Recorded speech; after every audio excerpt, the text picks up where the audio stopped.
where they could see it. The first time Carol understood she was different, she had been 7 years old. It happened during the awakening ceremony, the night when young wolves were expected to feel their inner beasts stir for the first time. The entire pack gathered in the sacred clearing. One child after another experienced the first signs of awakening. Amber flashed in young eyes. Fingernails lengthened into claws. Small bodies trembled as they discovered the exhilarating connection to something wild, ancient, and powerful living inside them. Then Carol stepped into the center of the circle. She waited. 1 hour passed. Then 2. Then 3. Nothing happened. Her mother, Elena, gripped Carol's shoulders so tightly that bruises appeared beneath her fingers. Focus, Carol. Go deeper. Call your wolf. She's there. She has to be. Carol tried. She searched every corner of herself. She begged silently. She reached for the living presence everyone said should be waiting inside her. There was nothing. Only silence. An empty place where every other wolf seemed to possess another heartbeat. By midnight, Elena finally stopped telling her to try again. Old Mother Rena, the Iron Pack's healer, examined Carol afterward. When the normal tests revealed nothing, Rena became increasingly desperate. She gave Carol herbs that left her vomiting for days. She performed rituals that burned marks into Carol's skin. She whispered prayers to the moon goddess until her voice became hoarse. None of it changed anything. At last, Rena looked at the 7-year-old girl with grief in her eyes. "I'm sorry." Carol stared at her. "The child has no wolf," Rena said quietly. "She is incomplete." Incomplete. That was the kindest description Carol would hear for years. Her twin sister, Alyssa, awakened that very same night. Alyssa's wolf was pure silver, beautiful, strong, everything Carol was not. Within a year, Alyssa stopped acknowledging Carol whenever other pack members were nearby. Within 2 years, she had joined the same children who tormented her sister. Wolfless freak. They would circle Carol like predators, surrounding wounded prey. The moon goddess rejected you. Even your own wolf didn't want you. Carol learned how to endure. She became almost invisible, a shadow living along the edges of pack life. While the other children trained to hunt and fight, Carol worked in the kitchens. She scrubbed heavy pots until her fingers cracked and bled, while wolves ran together beneath the full moon and lifted their howls toward the sky. Carol shut herself inside her room, pressed both hands over her ears, and tried not to hear the sound of belonging she believed she would never experience. Still, she survived. For 18 years, she survived. Then, 3 days before her execution, everything changed. It began with livestock. 3 sheep were discovered torn apart near the northern border. Their bodies had been mutilated in a way that suggested a rogue wolf. Soon afterward, a traveling merchant claimed he had seen a pale creature moving near the trade routes after dark. The Iron Pack went on alert. Patrols doubled. Suspicion spread. Then Garrett, Alyssa's mate and the Alpha's heir, was found unconscious beside the river. Deep claw marks covered his chest. He was barely alive. When Garrett finally opened his eyes, feverish and delirious, he spoke one word. Carol. Chaos followed immediately. Guards dragged Carol before Alpha Donovan's council. Impossible, Carol gasped. I don't have a wolf. How could I have attacked him? Alpha Donovan stared at her with eyes as cold as stone. Perhaps that is precisely the reason. Carol froze. Perhaps whatever twisted nature left you wolfless has corrupted you into something worse. Something that hunts from the darkness, driven by jealousy and resentment. I would never hurt Garrett. We've barely spoken in years. Jealousy does not require conversation. Alyssa stepped forward. Tears streamed down her flawless face. You've always hated me for having everything you don't, she accused. Now you tried to destroy the one person I love. The words struck Carol more painfully than any fist could have. Alyssa, please. Carol's voice broke. We're sisters. You know I wouldn't do this. Alyssa's expression hardened. You stopped being my sister when you proved you weren't one of us. Carol stared at her. You're a parasite, Alyssa continued. A defect. They should have culled you years ago. The council deliberated for 4 minutes. 4 minutes to decide whether Carol deserved to live. The sentence was execution. Public. At dawn 3 days later, her death would be used as a warning to anyone the pack believed carried darkness in their heart. There was no investigation. There was no real trial. There was only Garrett's accusation and a convenient outcast whom almost nobody wanted to defend. They imprisoned Carol beneath the pack house.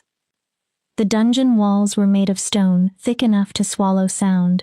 Silver bars surrounded her cell, close enough that even standing near them caused blisters to rise across her skin. They gave her no food, no water, no visitors. Only one guard appeared every evening. He came to remind her how little time remained before sunrise. They should have drowned you when you were a pup, he told her through the bars. Would have been kinder. Perhaps he was right. For the first time in years, Carol allowed herself to break. She sat against the cold wall and sobbed until her entire body hurt. 18 years. She had spent 18 years trying to prove she deserved to exist despite being different. 18 years swallowing insults. 18 years enduring isolation.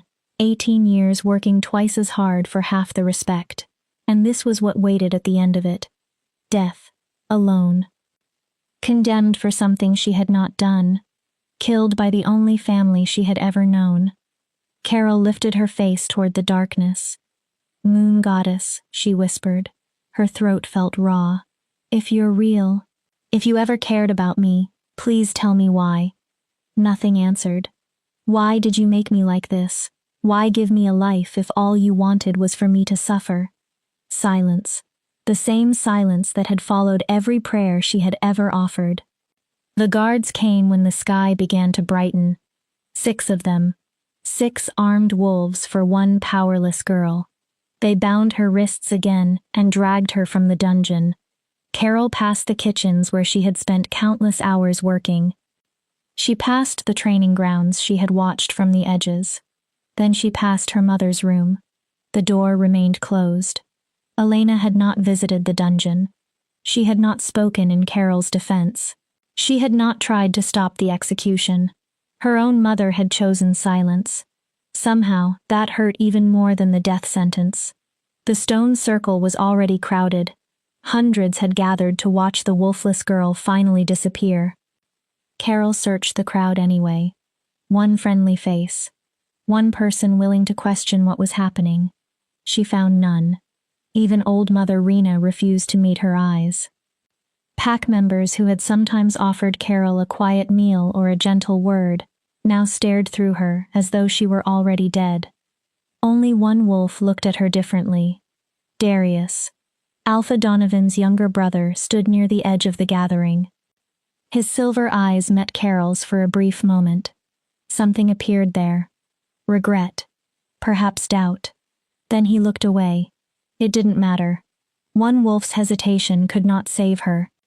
Alpha Donovan stepped into the circle. Carol Ashford.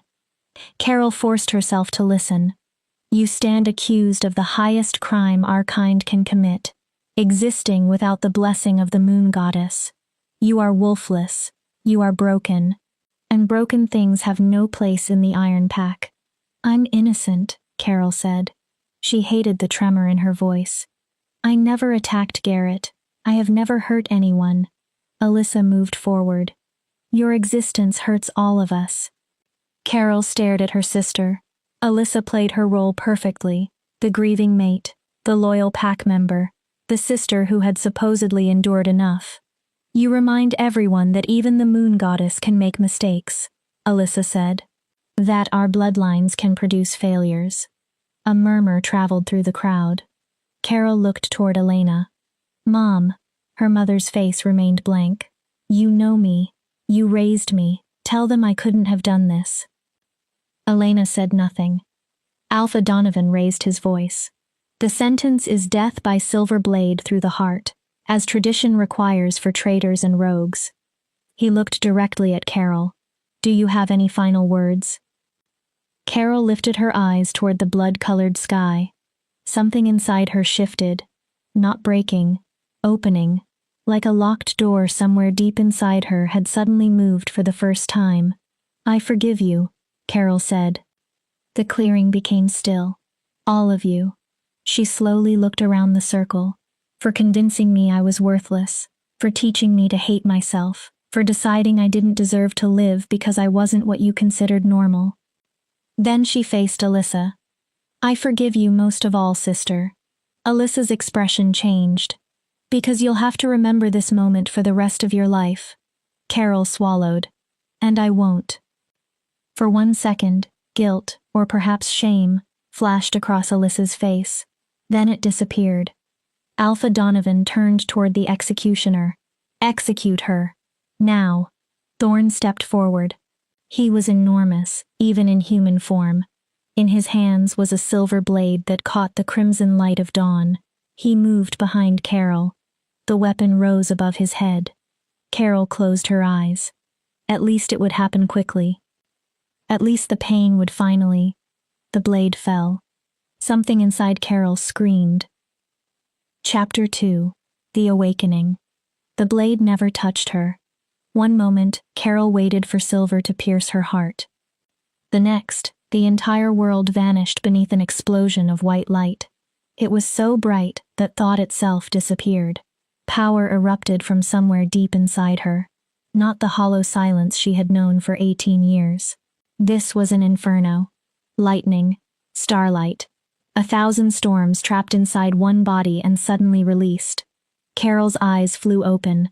Silver white light burned inside them. She screamed. But the sound that came from her throat did not feel entirely human. Something ancient answered through her. Something wild. Something that had been sleeping in the deepest part of her soul, waiting for this exact moment. The silver chains around Carol's wrists shattered. Thorne's blade melted in his hands. Liquid silver spilled onto the stone.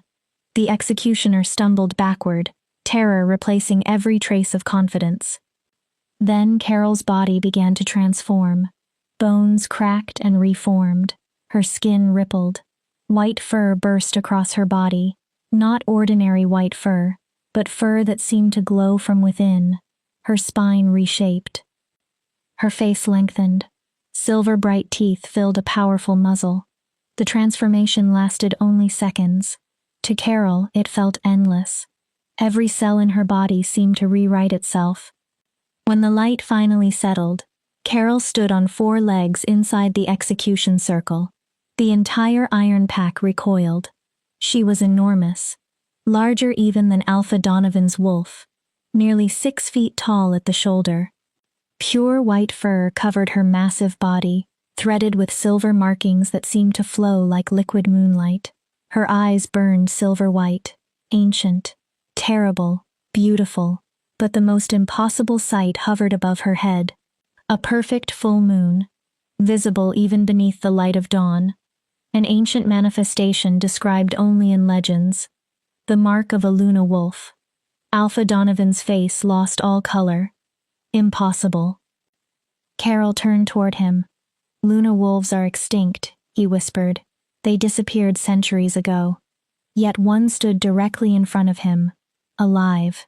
Power radiating from her until the air itself seemed charged. Carol looked down at her enormous white paws. Then she felt someone else inside her mind. A presence. New, yet strangely familiar. A voice that seemed both ancient and young. Finally. Carol froze. The voice sounded satisfied. I thought we were never going to wake up. Who are you? Carol asked inside her mind. The answer carried amusement. Who do you think? Carol didn't understand. I'm you. The voice softened. The part of you that has been sleeping because you weren't ready. Because we weren't in enough danger. Carol stared through silver white eyes at the stunned pack. The wolf wakes when her human needs her most. The voice almost purred. And little sister, you have needed me for a very long time. Her wolf turned their attention toward the crowd. Only minutes earlier, Those same wolves had wanted Carol dead. Now terror and disbelief held them motionless. Alyssa had fallen to her knees. Her face was nearly white. No. She shook her head. No. This isn't real. The white wolf looked directly at her. She's wolfless, Alyssa insisted. She has always been wolfless. This has to be some kind of trick. Carol's wolf narrowed her glowing eyes. Should we show her what a trick looks like? There was danger beneath the question. No, Carol answered immediately. Anger burned inside her. Betrayal burned even hotter. But she refused. We are not like them. We don't kill someone simply because we have the power. Her wolf sighed. Pity. Then she softened. But you're right. Carol felt the agreement between them. We're better than that. The white wolf lifted her head and howled. The sound that tore across the clearing was unlike any howl the Iron Pack had ever heard. It did not merely reach their ears. It moved through them, into bone, into blood, into the soul. It carried command, warning, promise. The howl traveled across the territory and beyond, announcing to anything capable of understanding it that something ancient had awakened, and the world needed to pay attention. When the sound faded, absolute silence remained. Alpha Donovan recovered first. His face hardened. Seize her. The guards stared at him.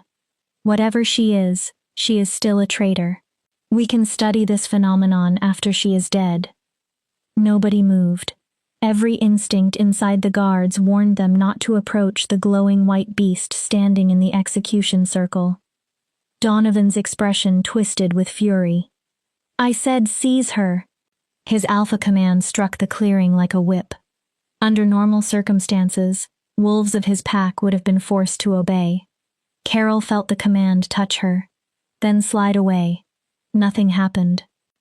Her wolf sounded fascinated. Interesting. Carol remained perfectly still. His authority can't reach us. We're outside his hierarchy. Before the guards could force themselves forward, Darius moved. He stepped directly between Carol and his brother. Stop. Donovan glared at him. Move, Darius. No. Darius stared at Carol's white wolf with open wonder. Brother, do you have any idea what you're looking at? Donovan said nothing. Luna wolves weren't simply stronger than ordinary wolves. They were chosen by the moon goddess herself, her representatives in this world. Darius's voice grew firmer. Their authority stood above even that of alphas. That's a legend, Donovan snapped. A story for children. Is it? Darius gestured toward Carol. She's standing right there. She carries the mark of the moon. Our strongest warriors can barely resist the instinct to submit to her. He looked at his brother. When have you ever seen a children's story do that? She attacked Garrett. Darius became very still. Did she? His voice dropped. Or did we need someone to blame, and Carol was simply convenient? The accusation poisoned the silence. Garrett stood beside Alyssa. His body suddenly stiffened. A muscle moved in his jaw. Carol noticed. So did her wolf. He's hiding something. Carol focused on Garrett. Her new senses noticed details she would have missed before. He would not meet anyone's gaze for long. His fingers trembled before he shoved his hands into his pockets. He stood slightly behind Alyssa, almost as if he wanted her between himself and Carol. He smells of guilt, Carol's wolf said, and fear. Carol stared at him. What did you do, Garrett? Before she could pursue the thought, old Mother Rena pushed through the wolves surrounding the circle. The elderly healer moved with surprising speed. Unlike everyone else, she showed no fear as she approached Carol. Her eyes were wide with a mixture of terror and reverence. Blessed moon. Rena dropped to her knees. I've lived 87 years. I never believed I would see this with my own eyes. Mother Rena, get back, Donovan ordered. The healer snapped her head toward him. Be quiet, boy. Even Alpha Donovan flinched. You were seconds away from executing a Luna wolf. Do you understand what that could have brought upon this pack? She was wolfless. She was dormant. Rena's reply was immediate. Luna wolves do not awaken the way ordinary wolves do, you fool. Their beasts sleep until the human body is capable of containing their power. Rena looked again at Carol. Usually that happens around 25 or 30. Her expression changed. The fact that hers awakened at 18 under a mortal threat. Pity entered the healer's face. The trauma required to force an awakening that early must have been extraordinary. Carol almost laughed. 18 years of being called useless. Broken. A mistake. 18 years of cruelty. Isolation. Rejection. Being told she had no right to exist. Yes. The trauma had been extraordinary. We should leave, her wolf said. Carol hesitated. These wolves don't deserve us. They tried to kill us. We owe them nothing. Where would we go? We'll learn. Her wolf's answer was simple. The world is larger than this pack, little sister. And now we are finally strong enough to see it. Carol stepped backward, away from the execution circle. Away from the wolves who had come expecting to watch her die. Wait. Darius moved toward her. Carol, please, don't leave like this.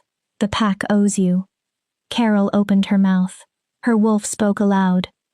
The pack owes me nothing. Gasps swept through the clearing. Luna wolves could speak human words even while shifted. Another ability from the old stories. Carol's voice now carried strange harmonics that made the air tremble. You owed me something 18 years ago, when I was a child who needed protection. Her glowing gaze passed over them. You owed me something every day after that, when I worked, served, and begged for acceptance that should have been mine from birth. Wolves lowered their eyes. You owed me something 3 days ago, when you sentenced me to death without proof and without a trial, because killing the outsider was easier than questioning your precious heir. Garrett went pale. But you gave me nothing. Carol's voice hardened. So I owe you exactly the same. Nothing. Elena finally pushed through the crowd. Carol! Tears streamed down her face. Baby, I'm sorry. I'm so sorry. I was frightened. I didn't know what to do. Carol stared at her. You were my mother. Her voice became quieter. That made the pain inside it worse. You were supposed to protect me. You were supposed to believe me. When everyone else stepped away, you were supposed to stand beside me. Elena sobbed. But you chose silence. Carol's gaze hardened. You chose them. A pause. So now I choose myself. Elena collapsed. Carol felt no strength left for comforting her. She turned toward the forest, then stopped.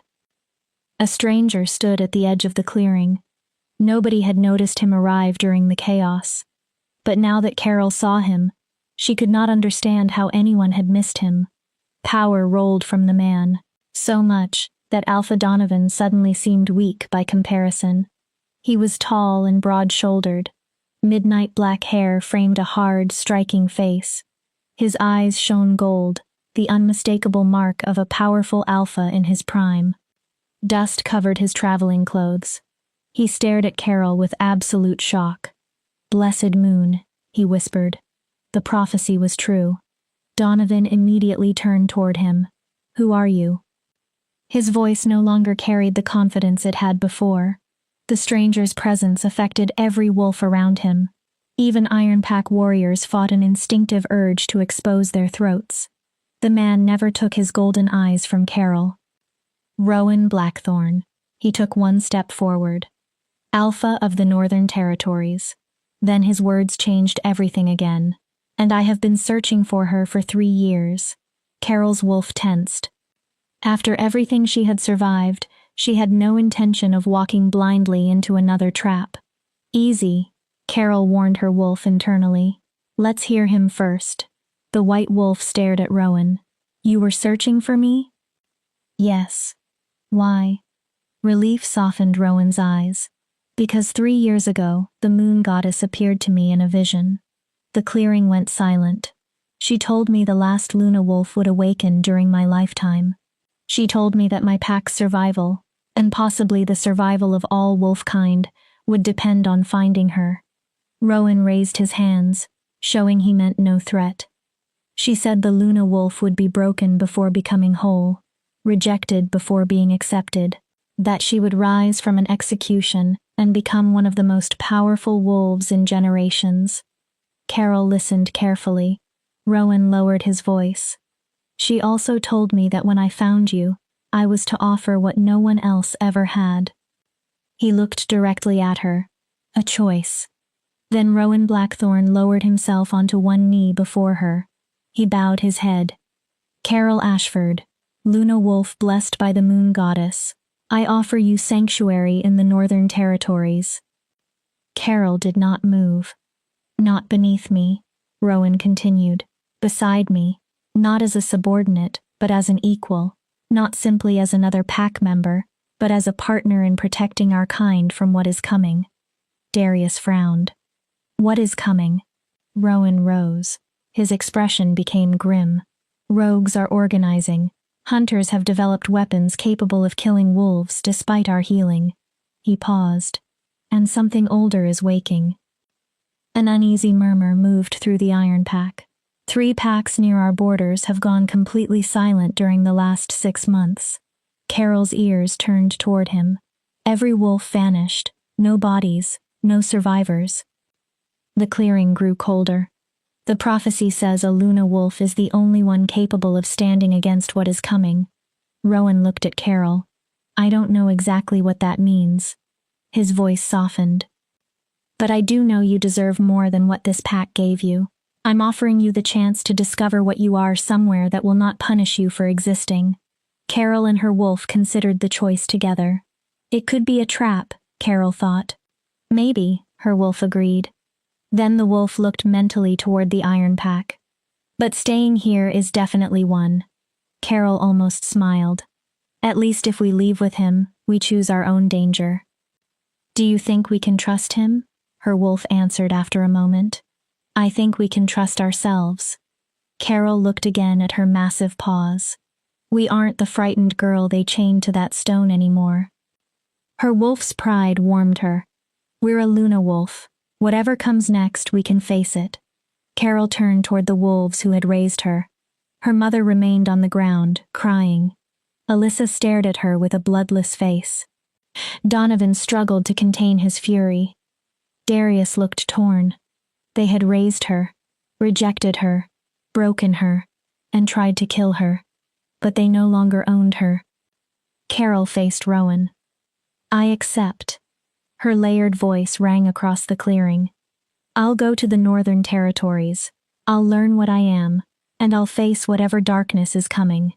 Then she looked at Donovan one final time. But understand something, Alpha Donovan. The Iron Pack leader stiffened. I am not running away. Carol stepped toward Rowan. I am walking toward something better. She held Donovan's gaze. And if your pack ever finds itself in danger, do not expect the wolf you tried to execute to come running back to save you. Rowan stood. A slight smile touched his face. Then we should probably leave before someone decides to do something foolish. Carol showed her silver teeth. They're welcome to try. Nobody did. As she moved forward, the Iron Pack separated before her. Elena reached out one trembling hand when Carol passed. Carol, please. Carol stopped. I love you, Elena whispered. I always loved you. Carol looked at her mother. Not enough. Then she continued walking. When Carol reached Rowan, he shifted. A massive black wolf replaced the man, his golden eyes unchanged, powerful, impressive, and still noticeably smaller than Carol's Luna form. Together, they turned toward the trees. Carol, wait! Darius called after her. Carol glanced back. If you're right about Garrett, Darius said, if he framed you, I'll discover the truth. His jaw tightened. I promise. Carol studied him. Then you may be a better wolf than your brother. She turned away. Good luck. The white Luna wolf and the black alpha disappeared into the forest. Behind them, The Iron Pack remained in chaos, staring at the scorched execution circle and everything they had believed about their world lying in ruins. Garrett watched them leave. His hands would not stop shaking. Because 3 nights earlier, when he had been attacked, he had not been alone in the forest. And Carol had not been his attacker. The creature that clawed open his chest had mangled silver fur. It smelled of dark magic. Rot. Death. Before disappearing, it had spoken directly into his ear. Tell anyone what you really saw, pup, and we'll return for your mate. Garrett had frozen in terror. Stay quiet. Blame the convenient scapegoat, and your beautiful Alyssa lives. Then the creature had offered him a choice. Garrett chose silence. He chose to let an innocent girl die because he believed it would protect the woman he loved. He had thought it was finished. But watching Carol vanish into the forest, radiating more power than any wolf he had ever seen, Garrett finally understood something with cold, creeping horror. It was only beginning.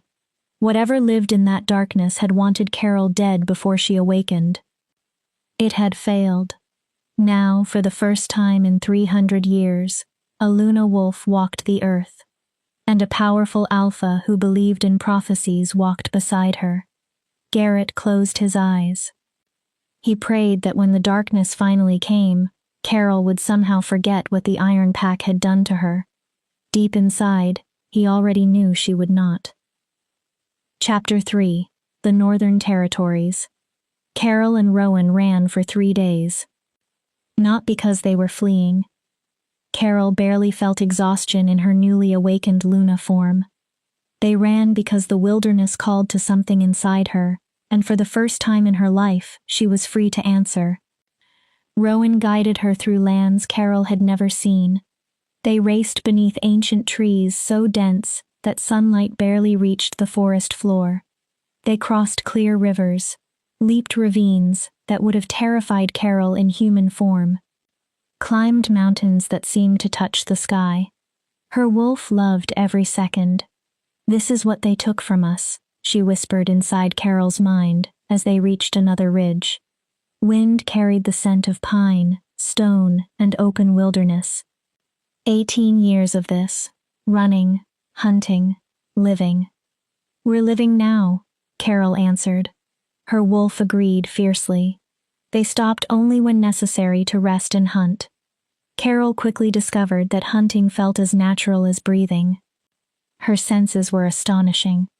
She could hear a rabbit's heartbeat from nearly 100 yards away. Her speed made catching prey almost effortless. And when she killed, her wolf guided her with clean efficiency. "We thank you for your sacrifice," the wolf murmured after every hunt. The words seemed to come from some ancient instinct. "May your spirit run freely in the moon goddess's eternal hunt." Rowan watched Carol often. His golden eyes were observant, but he asked no questions and demanded nothing. He simply led. Carol followed when she wished. On the afternoon of the 3rd day, they entered the Northern Territories. Carol sensed the difference immediately. The mountains rose higher here, many crowned with snow despite the late summer. But it was more than geography. Power lived in this land. The air itself seemed charged. Carol's fur lifted. "This place is old," her wolf said. "Can you feel it?" Carol could. Energy pulsed beneath her paws like another heartbeat. Ancient, patient, immense. Rowan shifted into human form. Carol followed. It was her first time returning to human shape since the execution. She expected pain. Instead, the transformation happened smoothly. Her body seemed to remember exactly what to do. Seconds later, Carol stood upright again, naked and covered in a thin layer of sweat. Now she could properly see where they had arrived. The Northern Territory looked nothing like the carefully controlled lands of the Iron Pack. This was wilderness. Towering pines, black cliffs, violent waterfalls. In the distance, Carol saw a settlement built into a valley. Even from far away, it looked less like wolves pretending to be ordinary humans, and more like a fortress carved into the mountain. "It's different from what you're used to," Rowan said. He retrieved clothes from a supply cache near the border and tossed Carol a shirt and pants. We don't pretend to be human here. Carol dressed. We embrace what we are. How many wolves live here? About 300 in the main pack. Rowan began walking. Another 100 live throughout the territory in smaller communities. We're the largest pack in the northern region. His expression darkened. That's one reason the disappearances have everyone nervous. Tell me what happened. 6 months ago, Frost Creek went silent. Around 50 wolves, mostly families. Carol listened closely. We initially thought they had moved or separated, although packs rarely disappear without telling their neighbors. Rowan's jaw tightened. Then Silver Ridge disappeared 3 months ago. How many? 70. Carol stopped. 70 wolves vanished overnight. No bodies, no evidence of a battle. Their territory was simply empty. Rowan looked out over the mountains. 2 months ago, we sent scouts. His voice lowered. One returned. Carol waited. He was barely sane. Rowan looked directly at her. He kept talking about shadows shaped like wolves, eyes glowing like dying stars. A cold feeling moved through Carol. He kept screaming that they were eating souls. Rowan paused. Then he threw himself from a cliff. Carol stared at him. And you think whatever did that is connected to me? To Luna wolves? The moon goddess's vision was clear. Rowan spoke quietly. She showed me packs disappearing into darkness, something ancient waking, something older than our kind. His golden eyes fixed on Carol. And she showed me a white wolf standing against it. The only light surrounded by an ocean of shadow. Carol swallowed. I've been a Luna wolf for 3 days. She looked down. Before that, I was the weakest member of my pack. No. Rowan's response was immediate. Carol looked at him. Before that, you survived 18 years of cruelty and isolation. His expression hardened. You remained human, while everyone around you tried to make you hate yourself. Rowan shook his head. That isn't weakness, Carol. His voice softened. That may be the strongest thing I've ever heard. Carol felt those words hit somewhere deep inside her. A wound she had not realized was still open. Rowan started down the path again. Come on, let's get you inside before dinner. He glanced back. And one warning. What? They're going to be intense about meeting you. That was an understatement. The Northern Pack's main hall had been built directly into the mountainside. Half natural cavern, half fortress. Stone pillars supported a ceiling that seemed impossibly high. Carol followed Rowan through the massive doors. Every conversation stopped. Hundreds of wolves turned toward her. Carol instinctively prepared herself for contempt. Instead, she saw awe, curiosity, and something she had almost never seen directed toward her before. Hope. Several older wolves lowered themselves onto one knee. Carol became instantly uncomfortable. Please don't do that. She raised her hands. I don't need anyone to. They aren't bowing to you. An elderly woman emerged from the crowd. Her hair was white. A twisted wooden staff supported one hand. Her eyes were sharp enough to make Carol feel examined before the woman even approached. They are bowing to what you represent. The elderly wolf stopped in front of Carol. Luna wolves protected our kind for thousands of years before they disappeared. She looked toward the kneeling wolves. They are honoring that legacy. Then she returned her gaze to Carol. Not you personally. A tiny smile appeared. Yet. Carol wasn't sure whether that made her feel better. Rowan stepped closer. Carol, this is Elder Mora. She is our historian and spiritual leader. He nodded toward the woman. If anyone alive understands Luna wolves, it's her. Mora circled Carol slowly. Dormant for 18 years. Her eyes narrowed. Unusual. Carol waited. Most Luna wolves begin manifesting around 10, although their power does not fully mature until the middle of their 20s. Mora stopped. What kept yours sleeping? I have no idea. Carol shrugged. The healer in the Iron Pack said I had no wolf. The Iron Pack's healer was an idiot. Carol blinked. Mora continued without apology. Luna wolves exist on a different spiritual frequency. Ordinary examinations cannot detect them. She struck her staff lightly against the floor. They are not pack wolves. They are goddess-touched. Her gaze sharpened. Divine instruments housed in mortal flesh. Carol did not particularly like the word instruments. Mora seemed to notice.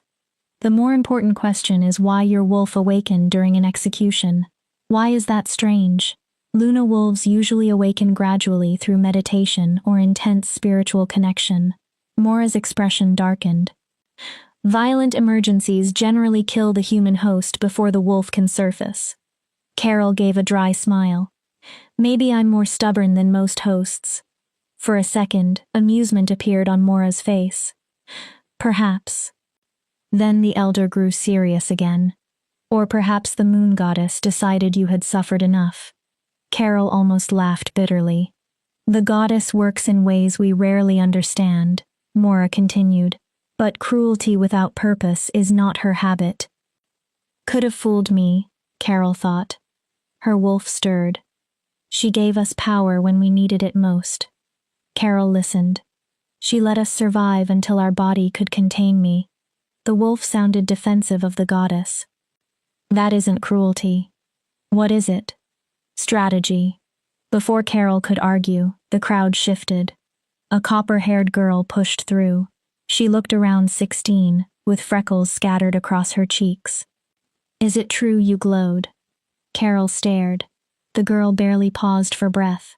During your transformation, everyone says you lit up like the moon and shattered silver chains without touching them.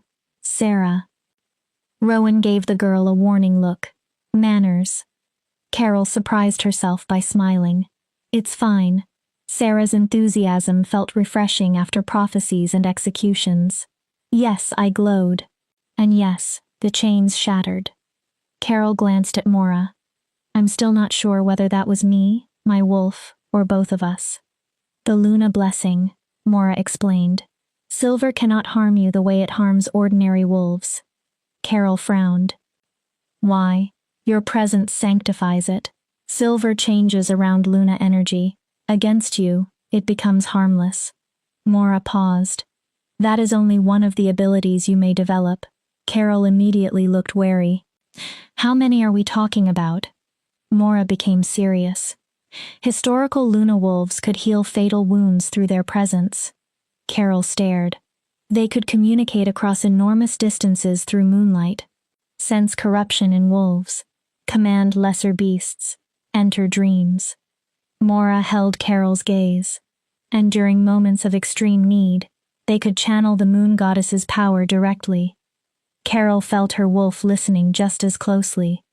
But power carries a cost, Mora continued. The mood changed. Luna wolves burned brightly. Carol already knew she would not like what followed, and they died young. How young? Most did not reach 40. Carol's stomach tightened. The spiritual warfare, the constant responsibility, being expected to save and protect everyone. Mora shook her head. It consumed them. Carol exhaled. Well, that's encouraging. I'm not telling you this to frighten you. Mora's expression was severe. I'm telling you because you must understand what you have become. She moved closer.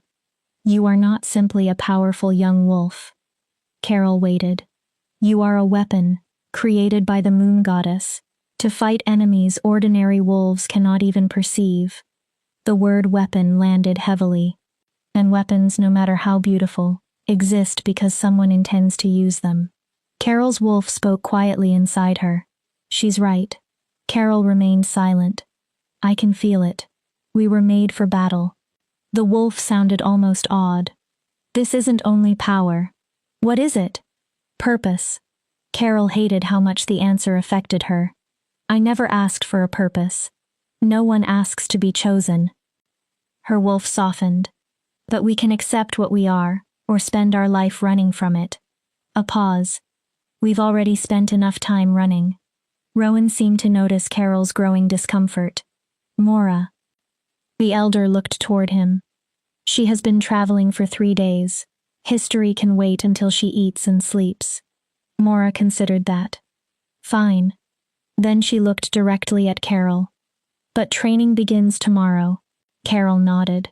If whatever is hiding in the darkness knows a Luna wolf has awakened, it will come for you. Mora tapped the floor once with her staff. You need to be ready. Carol was given a private room with a large bed covered in thick furs. After dinner, where dozens of wolves attempted to speak with her at the same time, the quiet felt almost sacred. Carol stood at the window. Moonlight painted the mountains silver. For the first time, she allowed herself to absorb what had happened. She had nearly been executed. She had awakened into a creature from legend. She had left the only home she had ever known. Now strangers expected her to help save wolfkind from something called darkness, while she barely understood her own powers. Overwhelming, Carol thought. Terrifying, her wolf agreed. A beat passed. But maybe exciting? Carol almost laughed. For the first time, we have something besides survival. Her wolf sounded thoughtful. We matter. We always mattered. Did we? The question came gently. Or did we only tell ourselves that because admitting otherwise hurt too much? Carol had no answer. A knock came at the door.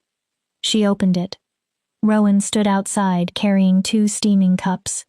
I thought you might need this. He handed one to her. Chamomile tea. Honey, it helps after difficult transformations. Carol accepted it. Thank you. For a moment, neither spoke. Then Rowan leaned against the wall. I know this is a lot. Carol looked at him. You never asked for any of it, and I'm asking you to trust strangers because of a prophecy you have no reason to believe. His expression became open. But I want you to understand something. Carol waited. You are safe here. The words made her chest tighten. Not because you're a weapon, not because you're some prophesied savior. Rowan's golden eyes held hers. Just because you're Carol. Her grip tightened around the cup. A wolf who went through hell and deserves time to discover who she is, without everyone deciding for her. Something painful opened inside Carol. Why? Rowan frowned. Why do you care? Carol's voice became rough. You don't know me. Maybe the Iron Pack was right. Maybe I am dangerous. Rowan was quiet. Then he answered. The moon goddess showed me more than the prophecy. Carol looked up. In that vision 3 years ago, she showed me your life. Carol stopped breathing for a moment. She showed me every rejection, every act of cruelty. Rowan's jaw clenched. Every time a child begged to belong and received nothing. Carol looked away. She told me that if I ever found you, I needed to give you the one thing nobody else had. Rowan's voice softened. A choice. He gestured toward the room around her. So here it is. Carol looked back. You can train with Mora, learn your abilities, prepare to face whatever is coming. He paused. Or you can rest, heal, spend time figuring yourself out and decide later. Carol searched his face. Either way, this can be your home for as long as you want it. She looked for the hidden condition, the manipulation, the price. She found none. I'll train. The answer surprised even her. Rowan waited. Not because of the prophecy. Carol straightened. And not because I think I'm special. Her voice hardened. I'll train because I spent 18 years powerless. She met his eyes. And I never want to feel that helpless again. Rowan nodded. Then we begin tomorrow. He turned to leave. Rest, Luna Wolf. At the doorway he paused. For whatever it's worth. Carol looked toward him. I think the moon goddess chose well. He left. Carol stood beneath the moonlight with something inside her she had nearly forgotten how to recognize. Hope. Tomorrow would bring training, warnings, prophecies, stories of shadows that consumed souls. But that night, for the first time in 18 years, Carol fell asleep, wondering whether she might finally be exactly where she belonged. Chapter 4. Training in Shadows. Dawn came cold over the Northern Territories. Carol woke to someone pounding against her door hard enough to shake the hinges. She stumbled from bed and opened it. Sarah stood outside, grinning. Training starts in 20 minutes. Carol blinked. 20? Elder Mora doesn't believe in gentle introductions. Sarah shoved clothing into Carol's arms. Eat something, you'll need it. Before Carol could reply, Sarah disappeared down the corridor. The clothes were practical. Leather trousers, a fitted tunic, heavy boots that looked designed to survive actual combat. 20 minutes later, Carol reached a training yard carved directly into the mountainside. It was almost twice as large as the Iron Pack's training grounds. Different sections were dedicated to different kinds of combat. There were obstacle courses that looked genuinely dangerous. Real weapons covered several stone walls. Mora waited in the center. For a woman at least 70 years old, she appeared irritatingly awake. "You're late." Carol frowned. "I didn't know the exact." Excuses belong to wolves who haven't learned that seconds decide whether you live. Mora stepped toward her. "If someone attacks, they will not wait while you finish breakfast and choose the proper clothes." Carol swallowed her retort. "Patience," her wolf advised. "She's testing us." Mora circled her. "What do you know about Luna wolves?" Carol thought. They were believed extinct. Mora waited. "They're powerful." More silence. "And apparently I'm one." "Useless." Carol stared at her. Mora ignored the reaction. Luna wolves were the moon goddess's direct agents in this world. They maintained balance, fought corruption, and defended wolfkind from enemies both inside and outside our species. She stopped in front of Carol. But their greatest gift was also one of their greatest dangers. What danger? They sensed darkness. Mora tapped Carol lightly in the chest with one finger. Not metaphorically. They could feel lies, cruelty, corruption. Carol listened. Imagine being constantly aware of every hidden wound and every secret darkness around you. Mora's expression became grim. It drove some Luna wolves insane. Carol grimaced. "That sounds terrible." It was. Mora stepped away. "That is why mental discipline matters as much as physical training." She pointed toward the yard. "You aren't only learning how to fight." Carol waited. "You are learning how to survive your own abilities." Shift. Carol reached inward. Her wolf answered instantly. The transformation happened so quickly that Carol barely registered it. One moment she stood in human form. The next, 4 white paws touched stone. Her fur glowed under the morning sun. "That was easier," her wolf said proudly. Nearby wolves stopped training to stare. Apparently, the sight of a Luna wolf still drew attention. Mora didn't react. Good. She stood in front of Carol's massive form. "Now extend your senses." Carol focused. Not simply smell or hearing, deeper. Mora spread her hands. "Feel the stone beneath you, the wind, the life around you." Carol tried. The world exploded. She gasped. Suddenly she could feel everything. Every wolf's heartbeat in the training yard. Each one distinct. The mountains beneath her seemed ancient and patient. The wind felt wild and chaotic. Birds, rabbits, insects, all appeared as tiny sparks of life throughout the territory. Then Carol sensed something else. Far away. Dark. Wrong. It pulsed at the edge of her awareness. The amount of sensation became unbearable. Carol stumbled. "Focus," Mora ordered. Carol whimpered. "Do not process everything."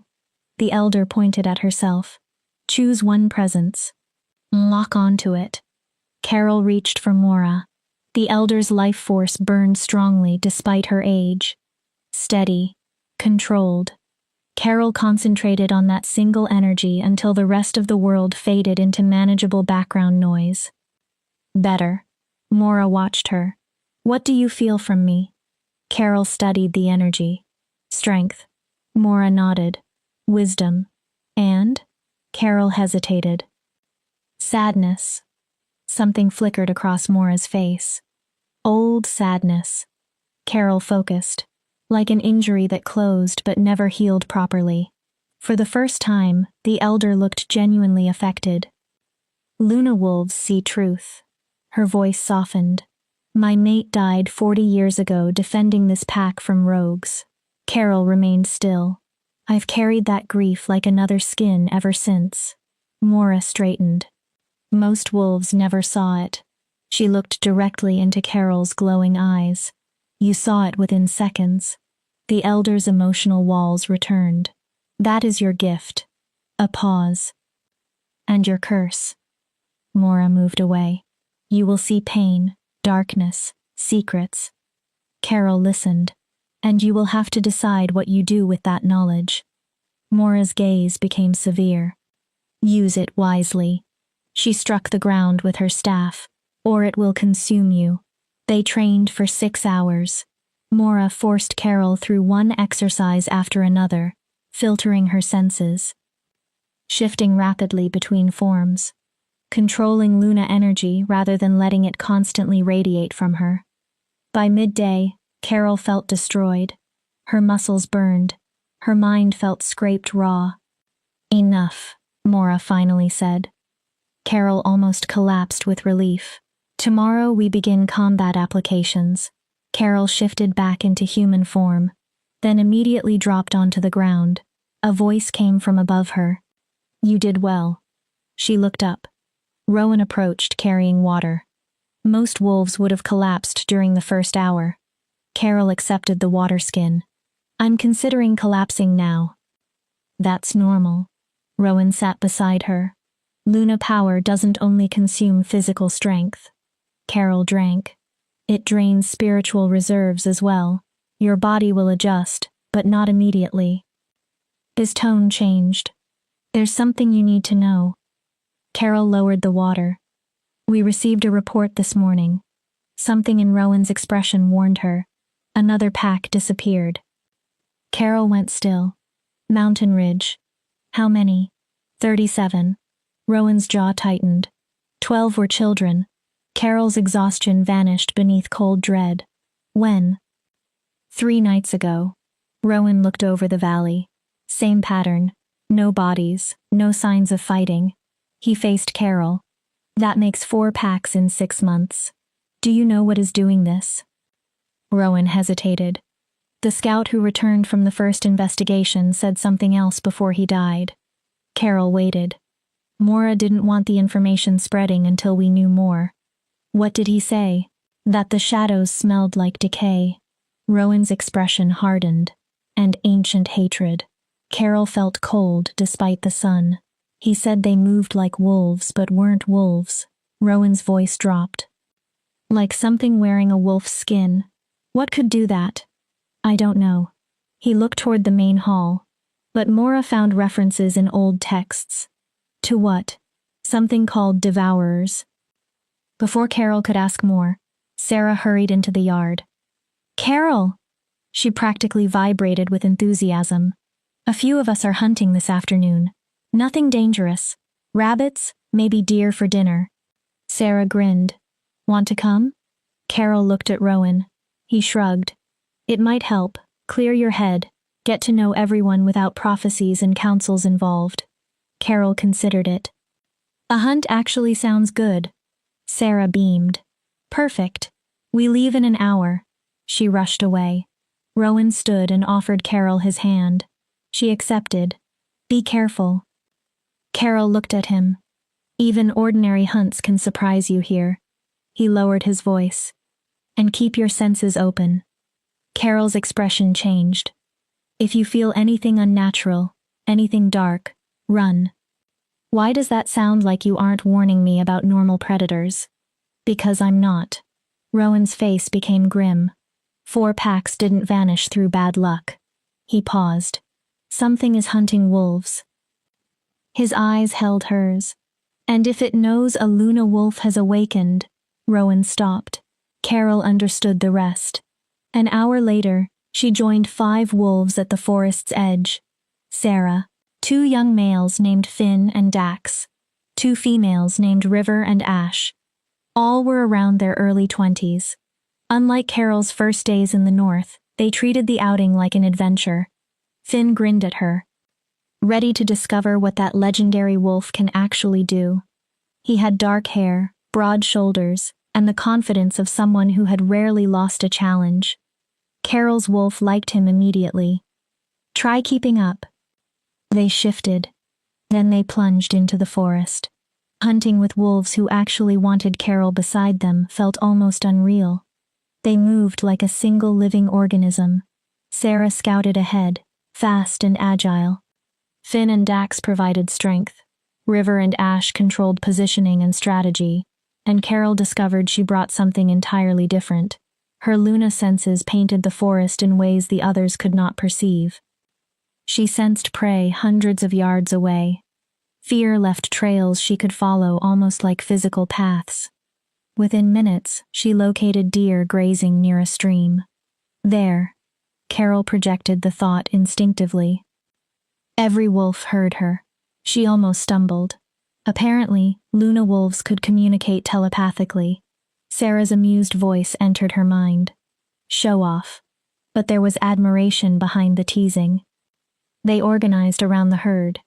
Carol and Finn drove the animals toward the others. The plan worked. Dax brought down a young buck quickly and cleanly. "Good kill," Carol's wolf said. They prepared to return. Then every one of Carol's enhanced senses screamed. Something was wrong. She froze. The forest had gone silent. No birds, no insects. Nothing moved through the undergrowth. Only a heavy, unnatural stillness remained. Stop. Carol's mental command struck the others. They obeyed immediately. Finn looked toward her. "What is it?" "I don't know." Carol scanned the trees. But darkness struck them like a physical wave. It poured from the forest ahead. Not ordinary shadow. This was corruption given visible form. Thick, oily, alive. Carol's Luna sight revealed it clearly. Twisted energy moved like black smoke. Hungry, malevolent. Shapes formed within it. They resembled wolves. Almost. Their eyes glowed sickly green. Their bodies shifted constantly as though they could not completely maintain physical form. Carol's wolf reacted before her human mind finished understanding. Run. The others did not argue. They abandoned the deer. The 6 wolves raced toward northern territory. Behind them, the shadow creatures followed. Carol sensed them gaining. They were faster than ordinary wolves. They never tired. Their hunger reached toward the fleeing pack like invisible hands. One lunged at Sarah. Its jaws opened far wider than any natural wolf's should. Carol turned instantly. She threw herself between Sarah and the creature, then roared. The sound became power. Luna energy exploded from her voice. The shadow wolf flew backward. Its scream sounded like glass breaking beneath something impossibly vast. Where Carol's energy touched the creature, darkness disappeared. Nothing existed beneath it. Carol finally understood. It wasn't a creature covered in darkness. It was darkness, given shape, given hunger. "Keep running," Carol ordered. "I'll stop them," Finn snarled. "We don't abandon pack members." "I'm not pack yet." Carol stared at him. "I'm the Luna wolf." Her white fur began radiating stronger light. "This is what I was made for." She released her authority. "Go." The command left no room for debate. The others ran. Carol turned. 5 shadow wolves emerged around her. They began to circle. Testing. Waiting. Her wolf took control of their stance. "Well." There was grim humor in her voice. "I suppose we're about to discover what Luna wolves can do in a real fight." Carol watched 5 impossible predators close in. "Any suggestions?" "Yes." "What?" "Don't die." Carol almost laughed. "That would be embarrassing." The 5 creatures attacked together, and Carol discovered that her most powerful weapon was neither fang nor claw. It was light. Chapter 5: Light Against Darkness. Silver-white radiance detonated from Carol's body. She did not consciously summon it. Her Luna Wolf simply reacted to mortal danger with the only weapon that mattered against living darkness. Light expanded from her in every direction. The moment it touched the shadow wolves, they screamed. The sound was unnatural. Metal tearing, children crying, nightmares given voices. The creatures tried to retreat. Carol's radiance followed. Layer after layer of corruption burned away. More, her wolf urged. Carol struggled to hold the power. They aren't gone. Whatever death meant to creatures like these, they had not reached it yet. Push harder. Carol reached deeper. She found reserves of strength she had never touched before. Her light grew so bright that even she had to close her eyes. She felt the shadow wolves dissolving. Their consciousness broke apart into fragments. Then her power suddenly vanished. Carol collapsed. Her wolf form flickered. Exhaustion hit with such force that she could barely breathe. When Carol managed to look around, the clearing was empty. No shadow wolves. No moving darkness. Only scorched earth where the creatures had stood. Did we kill them? Carol's thought was weak. I think so. Her wolf sounded equally uncertain. But I don't know whether these things truly die. Carol tried to stand. Maybe we only scattered them. A noise reached her. Footsteps. Many. Approaching quickly. Carol tried again to rise. Her legs refused.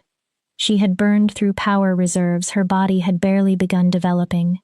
She could not even lift her head properly. Rowan burst through the trees. A dozen warriors followed him. His golden eyes widened when he saw the destroyed clearing and Carol lying in the center. What in the moon goddess's name happened? He dropped beside her.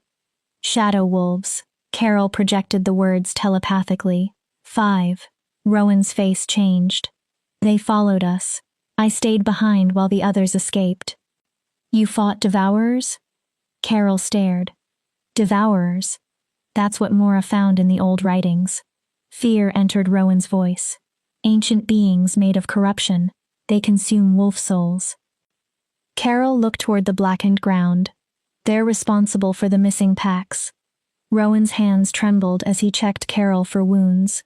Devourers are supposed to be nearly impossible to kill. He stared at her.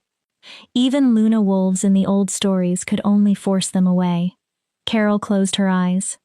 I didn't exactly have time to ask about their history. Rowan frowned. They were going to take Sarah. Carol opened her eyes again. And the others. Rowan's expression changed. Carol sensed gratitude, fear, and another emotion she did not understand. Can you walk? Probably not. Then I'm carrying you. Before Carol could protest, Rowan lifted her enormous wolf body. She probably weighed close to 200 pounds. He carried her anyway. The warriors surrounded them. Weapons remained ready. Everyone watched the darkness beneath the trees. They might come back, Carol's wolf warned. Carol agreed. If there were 5 here, there could be dozens, hundreds. Carol remembered the way the creatures had looked at her before attacking. Did you feel that? Her wolf knew what she meant. They recognized us. They weren't hunting randomly. Carol's fear deepened. They were hunting the Luna wolf. Rowan ordered the entire northern pack into the main hall. No exceptions. Carol remained in wolf form because she was too exhausted to shift. Rowan placed her on a raised platform. Sarah, Finn, Dax, River, and Ash stood nearby. Their faces were pale. Mora stared at Carol with an expression that mixed horror and grim confirmation. Tell them, Rowan said. Everything. Carol opened the telepathic connection. Instead of merely describing what happened, she shared the memory. The unnatural silence. The creatures appearing. The chase. Her fear. Her decision to stay behind. The moment light exploded from her body. When Carol finished, nobody spoke. Finally, Mora leaned on her staff. I was right. A wolf in the crowd called out. About what? Mora looked across the hall. They're back. A shiver moved through the pack. After 3 centuries, the Devourers have returned. What are they? Where did they come from? Questions erupted. Mora raised one hand. The histories from the First Age describe Devourers as corruption given physical existence. Silence slowly returned. They are born from the darkest impulses of wolfkind. She counted them quietly. Jealousy, cruelty, betrayal, murder. Mora looked at Carol. They feed upon the sins wolves commit against one another. Carol's wolf listened intently. And Luna wolves were created specifically to oppose them. Mora's voice deepened. Divine light against corrupted darkness. She continued. For thousands of years, Luna wolves kept the Devourers weak. Every time corruption gathered strength, a Luna wolf pushed it back. Mora's eyes darkened. Then, 300 years ago, the final Luna wolf died in battle. Finn spoke. What happened to the Devourers? We never knew. Mora shook her head. Scholars assumed they had been destroyed, or fled somewhere beyond our reach. She looked toward the windows. Now we know better. Carol already understood. They were sleeping. Yes. Mora looked back at her, gathering strength, waiting until the only beings capable of defeating them had disappeared. Carol forced her shaking legs beneath her. But I'm here now. Her mental voice reached the room. I can fight them. Mora's expression remained hard. Can you? Carol stared. You fought 5 and nearly killed yourself. The elder walked closer. Ancient records describe armies of hundreds. A pause. Sometimes thousands. Carol felt the weight of that. And you have possessed your wolf for 4 days. Nobody spoke. Rowan did. Then we train her faster. Mora turned toward him. We don't have time for anything else, Rowan said. If the Devourers are consuming packs to gain strength, we have to act before they become unstoppable. Dax spoke. Act where? Everyone looked at him. We don't know where they are. Carol remembered the battle. I might. Every face turned toward her. During the attack, I felt a connection between them. She searched for the right words. They didn't feel completely separate. Mora leaned closer. They felt like pieces of something larger. Carol nodded. Something was watching through them. Mora inhaled sharply. A hive consciousness.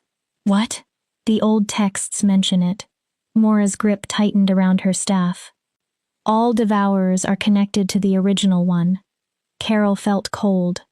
The first Devourer. Mora nodded. The first corruption from which the others emerged. Rowan's expression sharpened.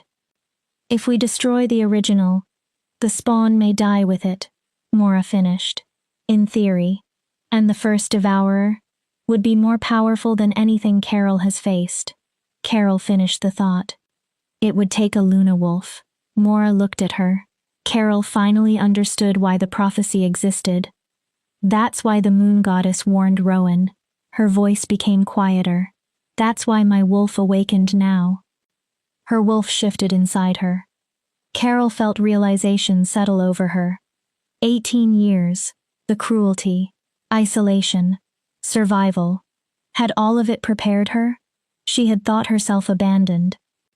Now another possibility emerged. The moon goddess had been forging her. I hate that this makes sense, Carol told her wolf privately. Her wolf's answer was gentle. A reason doesn't erase what happened. Carol listened. But maybe it allows us to use that pain. For what? To keep someone else from suffering the same way. Rowan stepped into the center of the hall. His alpha presence immediately commanded attention. Here is what happens now. Everyone listened. Carol trains with Mora every day. Mora nodded. Combat, control, power development. Rowan continued. We fortify every border. Patrols double. We establish early warning systems. He looked toward his warriors. And we send scouts in every direction until we understand where the devourers are gathering. Then Rowan turned toward Carol. When you are ready. He deliberately emphasized the words. And only when you are ready. Carol met his eyes. We hunt the first devourer. The hall went completely still. We end this permanently. His voice strengthened. Until then, we survive. We protect one another. Wolves began nodding. And we give our Luna wolf enough time to become what she was meant to be. The northern pack answered with howls. Not submission. Unity. These wolves had known Carol less than a week, yet they had chosen to believe in her. It should have felt like another burden. Instead, it felt like something else. Belonging. This, Carol realized, is what a pack is supposed to be. Not wolves deciding what you must become. Wolves believing in what you could become. Mora approached before the gathering dispersed. Rest tonight. Carol nodded. Tomorrow the real training begins. That wasn't real? Mora almost smiled. Today was basic. Carol groaned mentally. Tomorrow is combat preparation. The elder's expression became almost sympathetic. It will not be pleasant. Carol looked at her. I haven't had pleasant for 18 years. Mora's smile became slightly more visible. I can handle difficult. We'll see. Later, Carol recovered enough strength to shift, eat, and return to her room. She stood on the balcony. Moonlight rose over the mountains. Somewhere beyond those peaks, devourers were feeding on stolen souls. Growing stronger, preparing for war. Somewhere deeper in the darkness waited the first devourer, the ancient enemy that had killed Luna wolves before her. Carol should have been terrified. Instead, she felt certainty. Every cruel word, every rejection, every lonely night, all of it had shaped her into someone who knew how to survive. She was no longer merely surviving. She had become a weapon. Let them come, her wolf said. Carol felt her eyes begin to glow. We're finished running, finished hiding. Her wolf's confidence filled her. When they find us, they'll remember why Luna wolves became legends. Carol smiled faintly. I survived 18 years surrounded by wolves who hated me. She looked toward the darkness. A few shadows can't be much worse. On another balcony, unseen by Carol, Rowan watched her. And he prayed she was right. Because if Carol fell, wolfkind might fall with her. Chapter 6. The Price of Power. Mora's previous training quickly began to feel like a gentle introduction. For 2 weeks, Carol worked from dawn until dusk, sometimes longer. Mora pushed her beyond limits Carol had not known existed. Carol learned to weaponize her gifts until training sometimes left her bleeding. Again. Carol lay on the ground for the 7th time that morning. Her white fur was dirty and soaked with sweat. I can't. Her breathing came hard. There's nothing left. Mora showed no sympathy. Then find something. Carol glared at her. Devourers won't care that you're tired. They won't wait for you to breathe. Mora pointed toward the target. Again. Carol forced herself onto her paws. She focused her Luna light. Instead of allowing it to explode in every direction, she compressed it into a narrow beam. The reinforced training target glowed white-hot, then shattered. Better, Mora said. Carol almost collapsed. But you telegraphed your attack 3 seconds before releasing it. Carol stared. Against a devourer, 3 seconds is enough time to dodge. Mora crossed her arms. Or kill you. How am I supposed to hide that much energy? Figure it out. Carol's ears flattened. I can teach principles. Mora turned away. You must learn execution. It was infuriating. Exhausting. Exactly what Carol needed. During those 2 weeks, she learned that Luna power was not simply brute strength. It required precision, discipline, control. Luna wolves did not win because they possessed endless power. They won because they mastered the divine power they had. Pack members frequently watched her train. Sarah brought water and relentless encouragement. Finn sparred with Carol while both were human, teaching her hand-to-hand combat that translated surprisingly well when shifted. River and Ash helped develop strategies for fighting multiple enemies at once, and Rowan was always present somehow. Sometimes he watched from a distance. Sometimes he offered only a few quiet words. On the worst nights, when Carol could barely walk after training, Rowan carried her back to her room. One evening, Mora pushed Carol until spiritual exhaustion made her vomit. Rowan finally confronted her afterward. "You don't have to destroy yourself." Carol drank the water he offered. "Yes, I do." "No. 4 packs are gone, Rowan." Carol looked directly at him. 4 packs of wolves had their souls consumed. Her hands tightened. "If I can stop that, at what cost?" The question cut her off. Rowan's frustration showed openly now. "You barely sleep." Carol said nothing. "You barely eat." He moved closer. "You are burning through your life force faster than your body can rebuild it. Mora already told me." Carol looked away. "Luna wolves burn bright and die young. So that means you pay the entire price immediately?" Rowan's voice rose. "You've been here 2 weeks and you already look half dead." Carol faced him. "What happens when we finally find the first devourer?" He waited. "Will there be enough left of you to fight?" Carol's answer came quietly. "If there isn't, I'll know I gave everything." Rowan stared. "That's more than anyone ever gave me." The words hung between them. Rowan's anger disappeared. Something sadder replaced it. "Is that what you believe?" Carol frowned. "That you have to suffer to earn your value?" The question hit too close. "That your worth depends on how much pain you can survive?" Carol looked away.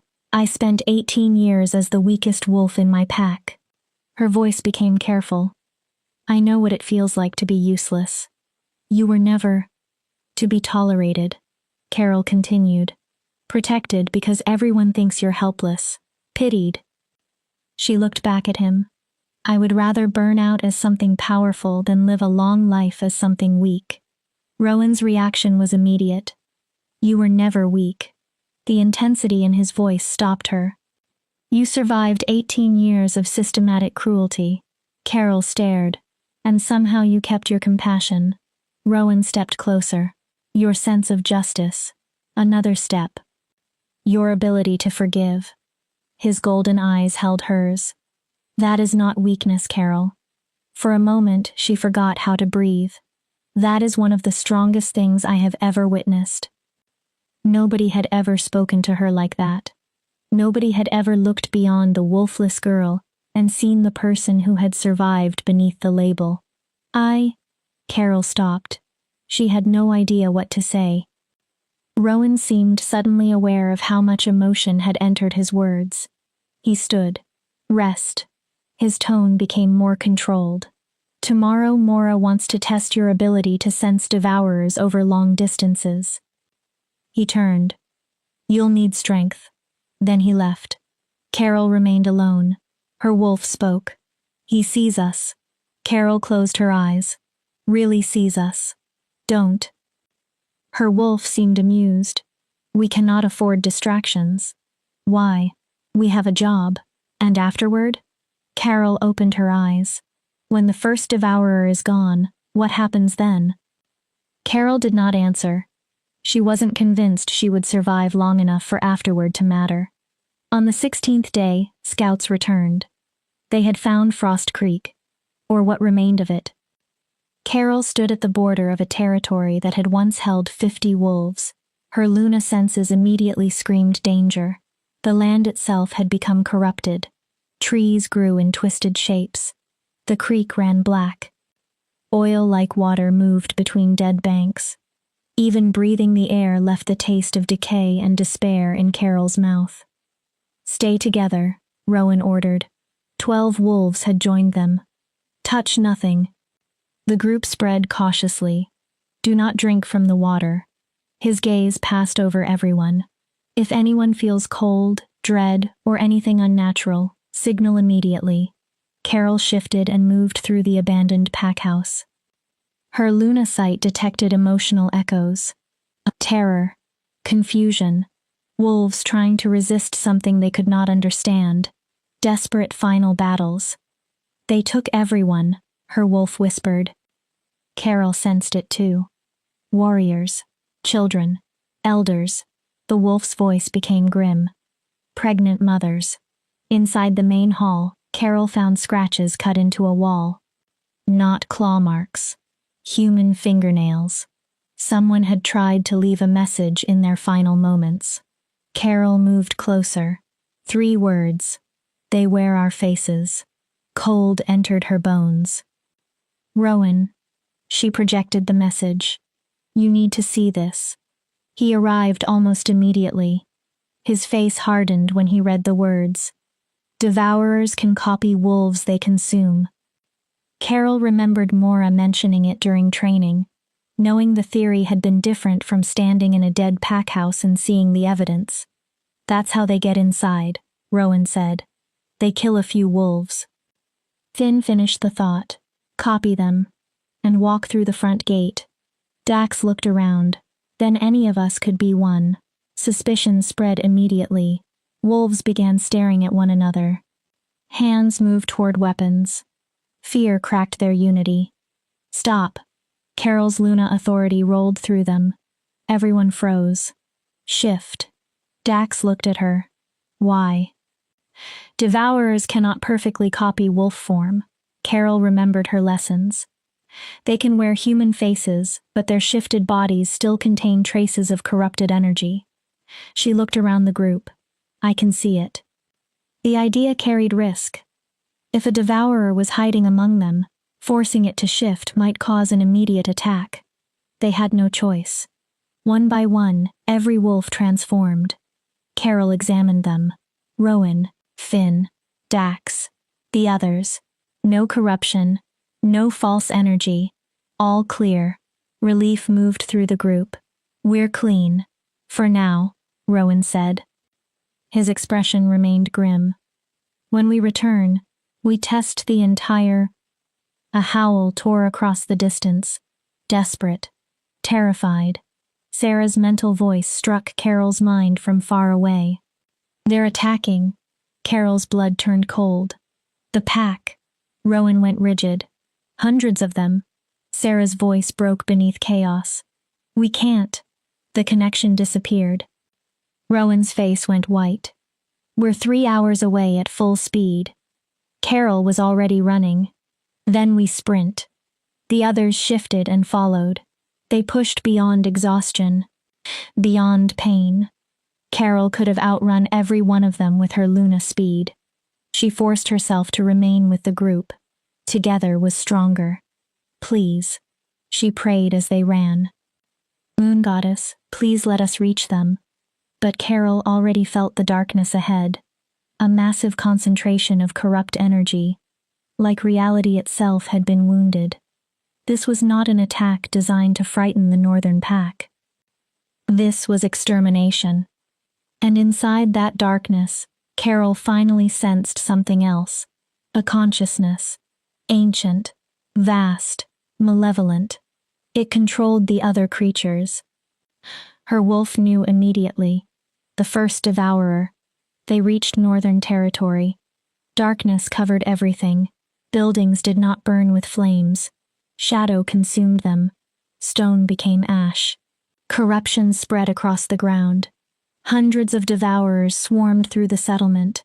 Northern wolves fought desperately. They were losing. Carol did not stop to think. She released her power. Light exploded outward like a newborn star. Her roar shook the mountains. Every devourer within 100 yards disintegrated. But more came. For every dozen Carol destroyed, another group emerged. The source, her wolf said. Carol spun. We have to find the source. She expanded her senses. Threads of corruption became visible. Every one led upward. Toward the mountain peak above the settlement. There, darkness had gathered so densely that it resembled a hole torn through reality. Eyes like dying stars watched the battle from within it. A voice entered Carol's mind. Luna Wolf. It sounded like stones grinding together. You should have remained hidden. Carol's fur rose. Now you die with them. She showed her teeth. Not today. Carol ran toward the mountain. Every instinct warned her she was charging toward death. She did not care. This had to end. Chapter 7. The First Devourer. The climb should have taken hours. Carol reached the summit in minutes. Her white Luna form blazed as she crossed boulders and cliffs that would have killed an ordinary wolf. Behind her, battle filled the valley. Howls. Screams. The sounds of death. Carol forced herself not to listen.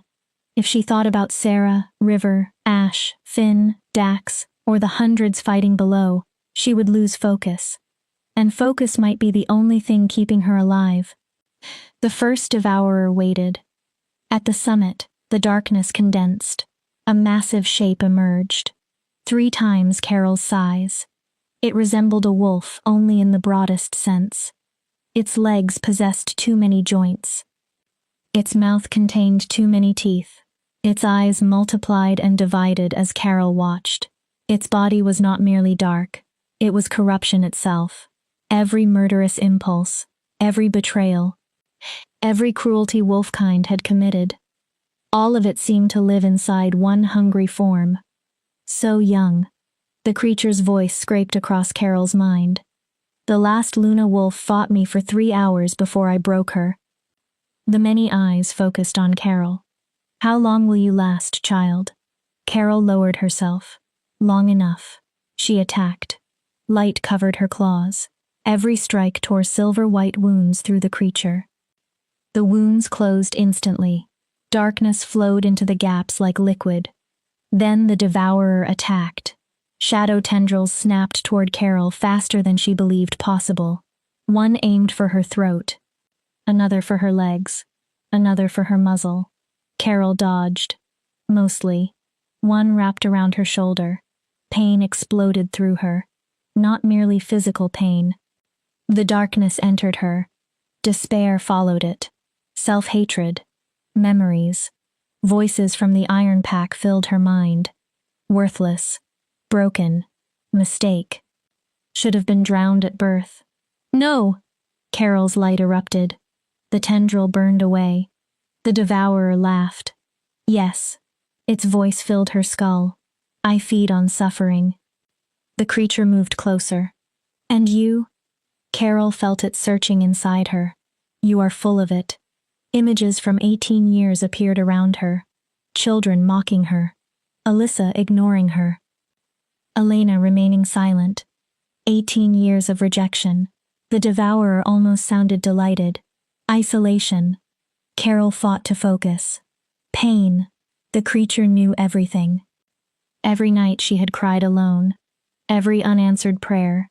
Every desperate attempt to earn love. Your moon goddess made you suffer. Carol stiffened. She shaped you through cruelty. The first devourer circled. What kind of goddess tortures her own champion? The kind who knew I had to become strong enough to face you. Carol forced the answer out, but doubt had already entered her. Had the moon goddess protected her? Or had she deliberately allowed Carol to be broken because she needed a weapon? The devourer sensed it. Exactly. Darkness curled around Carol. A tool. She tried to ignore it. An instrument. Her light flickered. Not a person. The voice became softer. Something to use. A tendril struck. Carol burned it away. Then discard. Another voice appeared inside Carol's own thoughts. Maybe the creature was right. If her suffering had been necessary, then someone had allowed it. 18 years. They could have ended it. They did not. Even now, the devourer whispered, wolves are dying below. Carol heard a distant scream. Wolves who welcomed you. Her breathing became uneven. Wolves who showed you kindness. Carol's light weakened. And where are you? The creature's eyes surrounded her. You abandoned them. Carol flinched. Just as your mother abandoned you. No. Just as everyone abandons you. The light around Carol faded. Her wolf struggled inside her. They need us. Carol heard another mental scream from the valley. A consciousness vanished. A wolf had died. We have to help them. But Carol knew she could not retreat. If she returned to the valley, the first devourer would follow. The battle would never end. The only path was forward. You cannot defeat me. The creature continued circling. I am 3,000 years old. Carol forced herself to stand. I have consumed armies. The first devourer smiled with too many teeth. I have killed 7 Luna wolves. Carol's legs trembled. You are a child carrying borrowed power. Then something occurred to her. Carol looked directly at the creature. If I'm so insignificant. The devourer stopped. Why are you wasting so much effort trying to break my mind? Its many eyes narrowed. If I'm weak, kill me. Carol took one step closer. Unless you can't. The darkness shifted. Unless you have to break me first. Silence. Then the creature laughed.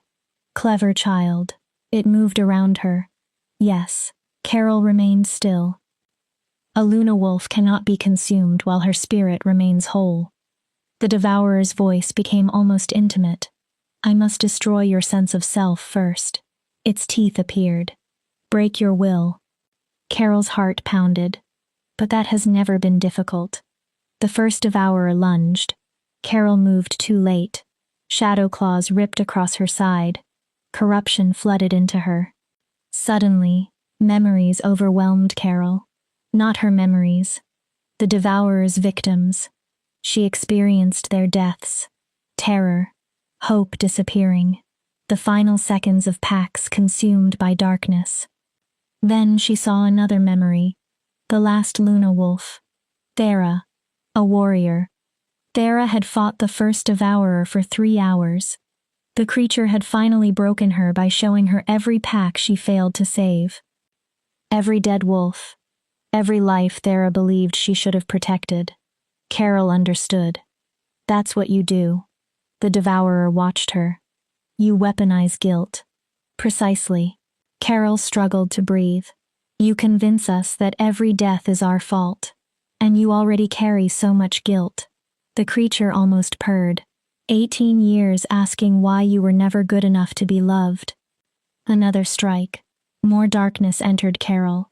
This will only take minutes. Carol's sight blurred. Her light became faint. Get up.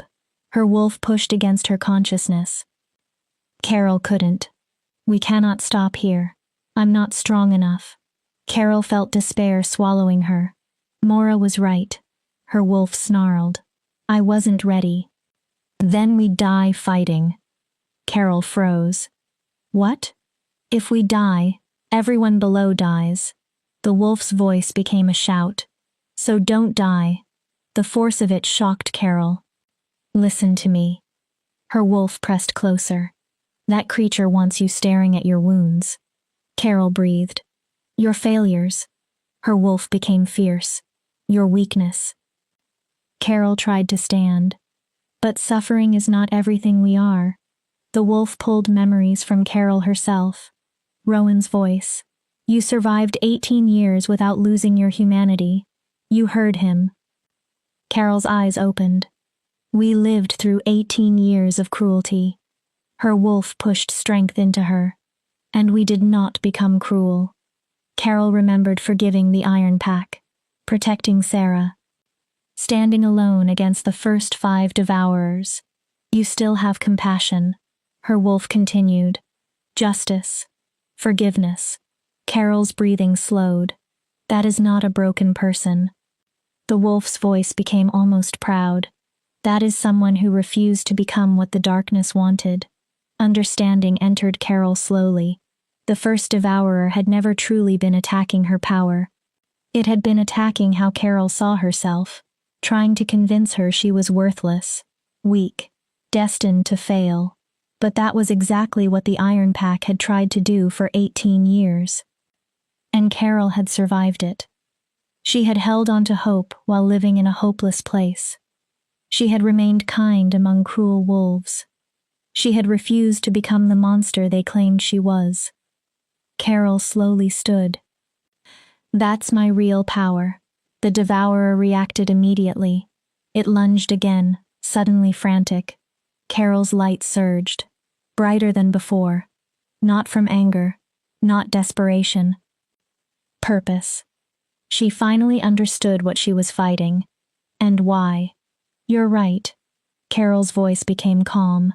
The first devourer hesitated. I'm young. She stepped forward. I'm undertrained. Another step. I've had my wolf for less than 3 weeks. Light strengthened around her. But that also means nobody has had enough time to teach me all the ways I'm supposed to fail. The first devourer retreated. Carol followed. You want my suffering? She almost smiled. Take it. The creature stared. I have 18 years of suffering. Carol's light grew. But you'll have to take everything else with it. She remembered every time she chose compassion. Every moment I chose kindness instead of cruelty. Another step. Every time I forgave when hatred would have been easier. The devourer continued retreating. Every second I kept living when surrender would have hurt less. Carol suddenly recognized the emotion radiating from the ancient creature. Fear. Impossible. Carol's light changed. I can. She stopped trying to create the violent brilliance she had used before. The energy softened. Moonlight. Not sunlight. Gentle. Steady. Patient. Unstoppable. You feed on darkness inside wolf hearts. Carol walked closer. I spent 18 years living inside darkness. The devourer snarled. And it never consumed me. Carol spread her light.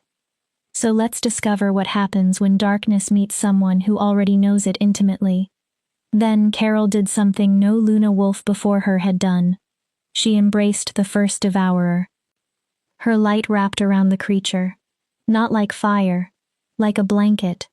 Carol stopped trying to destroy it. She contained it. The first devourer screamed. It thrashed violently.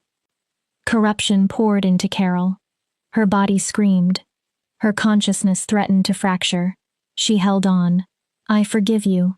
The devourer screamed louder. Carol's wolf strengthened her. For every pack you took, the darkness shook. Every soul. Carol tightened the light. Every moment of terror. The creature tried desperately to escape. I forgive you. Carol's voice became steady. Not because you deserve forgiveness. Moonlight filled the summit. But because hatred created you. The devourer began to change. And I refuse to feed you anymore. The scream reached a final terrible peak. Then the first devourer started dissolving. Not burning. Changing. Corruption purified inside Carol's light. Darkness became something lighter. Not good. Not evil. Neutral. Harmless. Carol finally understood what previous Luna wolves had missed.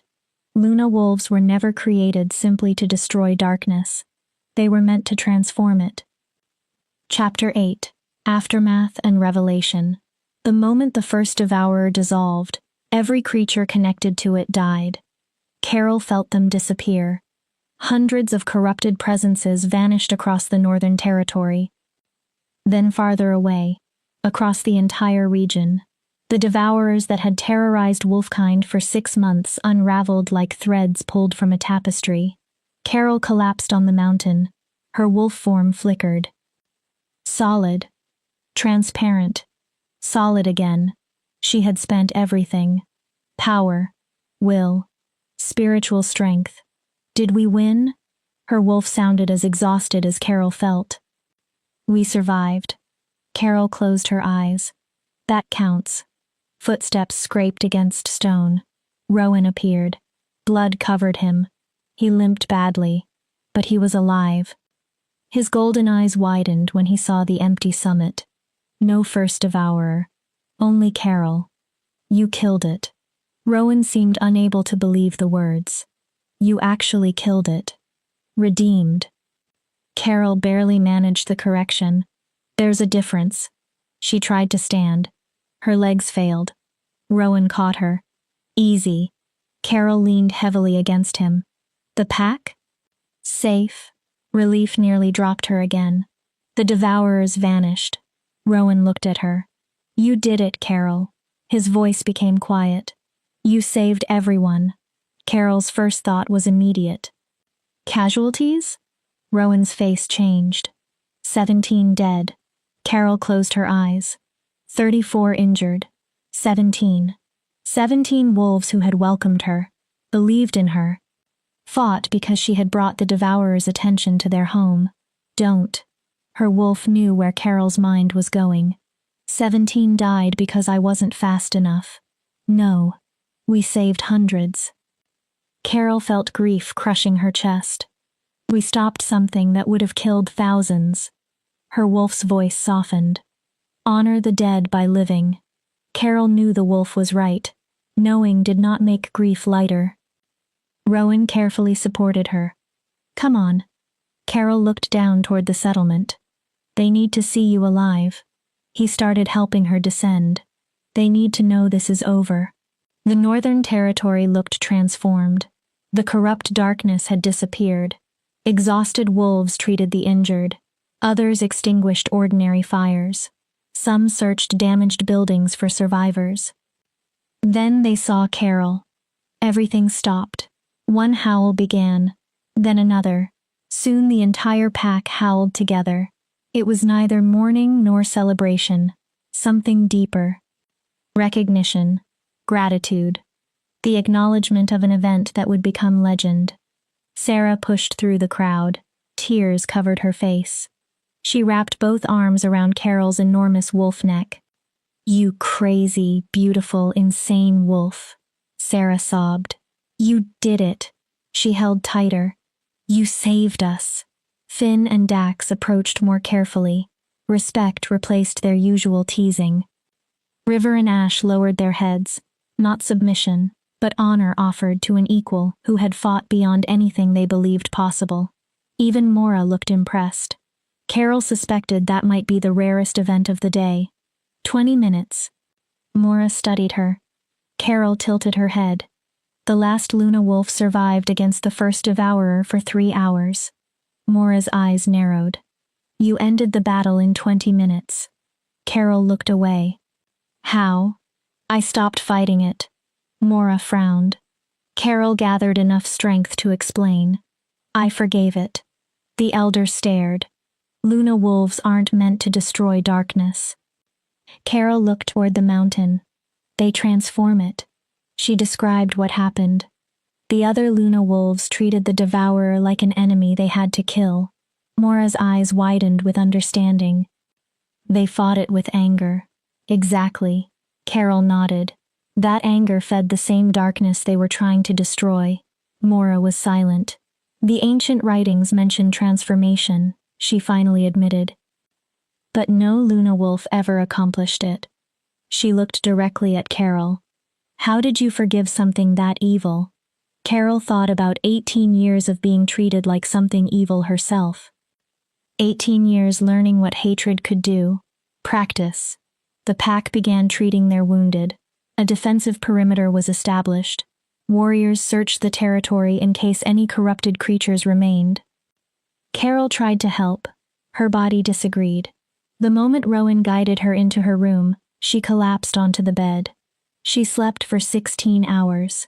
When Carol finally woke, Sarah was asleep in a chair beside her. Carol sat up. Sarah instantly woke. You're awake. She jumped to her feet. How do you feel? Do you need food? Water? Mora said you're not allowed to overexert yourself for at least... Sarah! The girl stopped. Breathe. Sarah laughed. Then started crying. Carol softened. I thought you were going to die. Sarah wiped at her face. When you ran up that mountain alone. Her voice broke.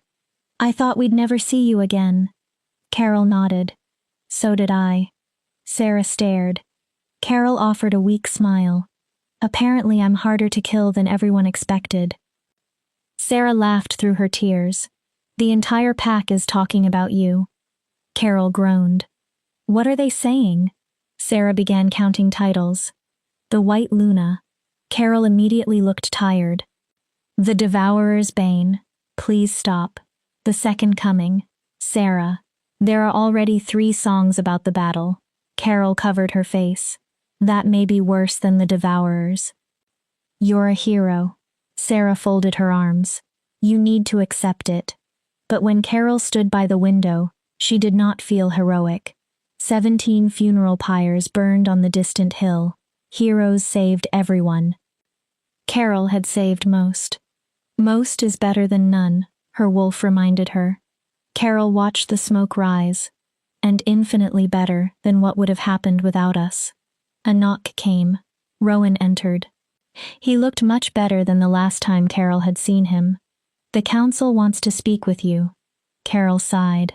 Whenever you're ready. He studied her carefully. They can wait another day. I'm fine. Rowan raised an eyebrow. Carol reconsidered. I'm not fine. He almost smiled. But I'm functional enough to attend a meeting. What do they want? To thank you formally. Carol made a face. Discuss what comes next. Rowan hesitated. And offer you something. Carol looked suspicious. What? Come to the meeting. He opened the door. They should explain it themselves. 7 wolves sat around the council chamber's circular table. Rowan, Mora, 5 senior members. Everyone stood when Carol entered. Carol immediately disliked it. Please sit, Elder Vex said. He was the oldest male on the council. Luna Wolf, what you accomplished. Carol. Vex paused. Just Carol. A faint smile touched his face. Carol, she sat. You saved more than this pack. Vex folded his hands. The Devourer attacks were increasing rapidly. Within another month, hundreds more wolves might have disappeared. Another council member nodded. You ended that threat permanently. Carol shifted uncomfortably. The songs and embarrassing titles are enough recognition. Rowan almost smiled. I don't need anything. We want to offer you a permanent position in the Northern Pack. Carol stared. Not as an ordinary member. Rowan looked directly at her. As an equal leader. Silence. What?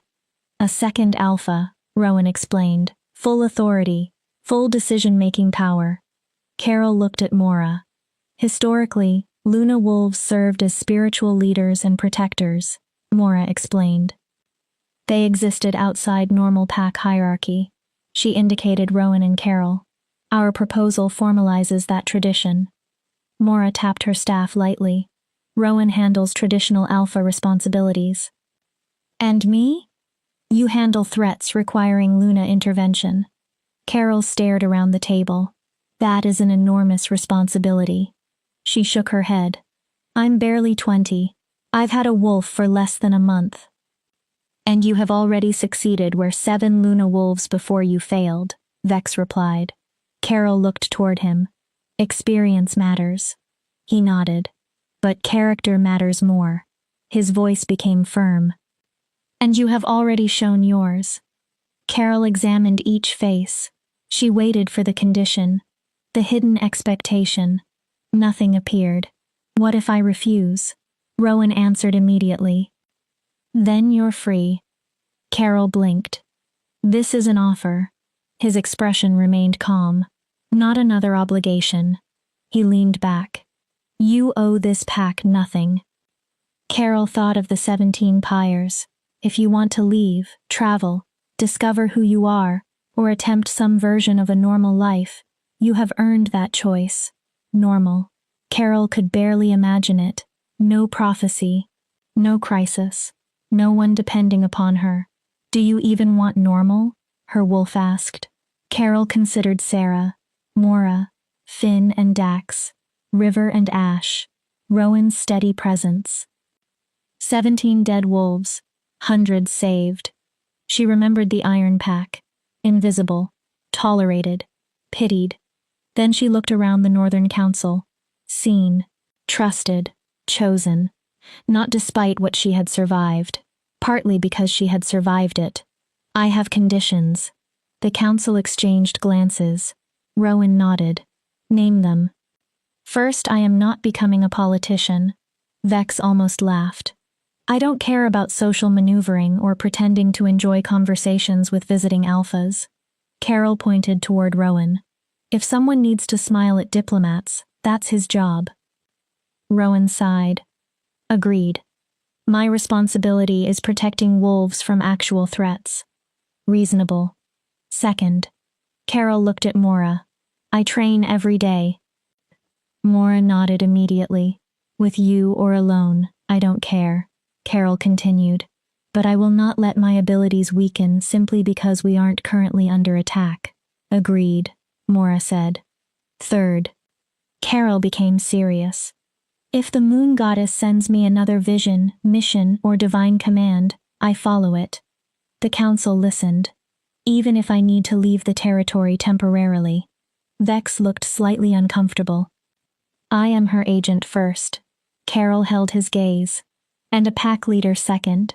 After a pause, Vex nodded. Accepted. Carol drew a breath. One more. Rowan watched her. I want to return to the Iron Pack. Nobody spoke. Finally, Rowan asked the obvious question. Why? Carol looked toward him. Because Garrett blamed me for something I didn't do. Her expression hardened. And whatever attacked him may still be out there. She continued. 17 wolves died protecting this territory. I need to know other packs aren't vulnerable to related threats. Then she hesitated. And there's another reason. Rowan waited. My sister and my mother need to see what I became. Carol's voice remained calm. Not because I want revenge. She looked around the council. I don't want to punish them. Her jaw tightened. But they need to understand that the wolfless girl they threw away became the Luna wolf who saved the North. A faint, fierce smile appeared on Rowan's face. Carol finished. They need to live with that. Rowan leaned forward. When do we leave? Carol stared. We? You think I'm letting you walk back into that nest alone? His smile sharpened. Besides, this will be an official diplomatic visit. Carol raised an eyebrow. The Northern Pack has business with the Iron Pack, now that we know something attacked their heir, and they responded by trying to execute an innocent wolf. Rowan's golden eyes hardened.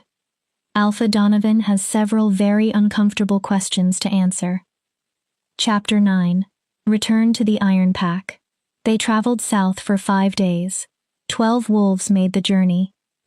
Carol, Rowan, Mora, Sarah, 8 warriors who looked less like bodyguards and more like an honor guard. Carol no longer needed protection from the Iron Pack. During the journey, she kept thinking about how little time had passed. 1 month. 30 days earlier, Carol had been powerless, wolfless, standing before an executioner and preparing to die. Now she was a Luna wolf who had defeated the first devourer and been offered equal leadership of the strongest pack in the north. The change felt impossible. As the Iron Pack territory appeared ahead, her wolf spoke. Nervous? Terrified. Carol did not bother pretending otherwise. What if seeing them breaks me again? Her wolf listened. What if all this healing disappears the second my mother looks through me the way she used to? Then we heal again. Carol felt the certainty behind the reply. We are not that frightened girl. Her wolf strengthened her. We return because we chose to. Carol looked at the wolves traveling beside her. And this time we have people behind us who know our worth. Her wolf's voice hardened. They cannot break us unless we hand them that power. Carol hoped she was right. They entered Iron Pack territory at midday. The border guard's expressions changed almost comically. Confusion, recognition, shock, then fear.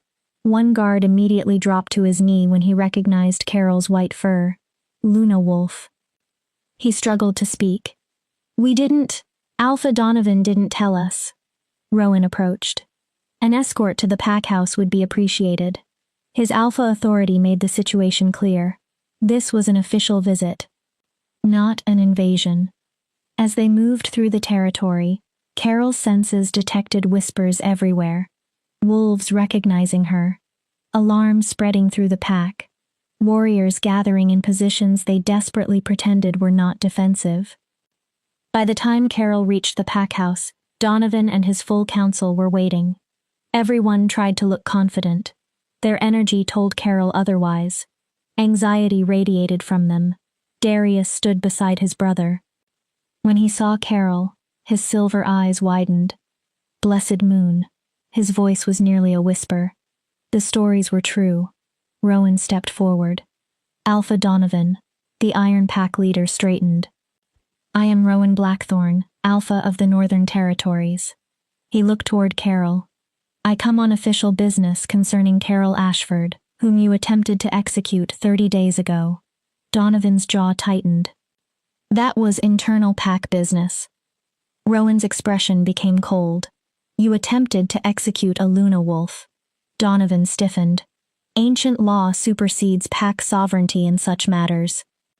Rowan's voice grew harder. That offense is punishable under sacred law. Iron Pack wolves shifted nervously. You are fortunate Carol is more merciful than the law requires. Carol stepped forward in her wolf form. She allowed them to see everything. White glowing fur.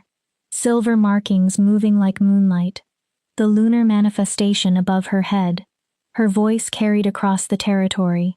I did not return for revenge. Several wolves flinched when she spoke.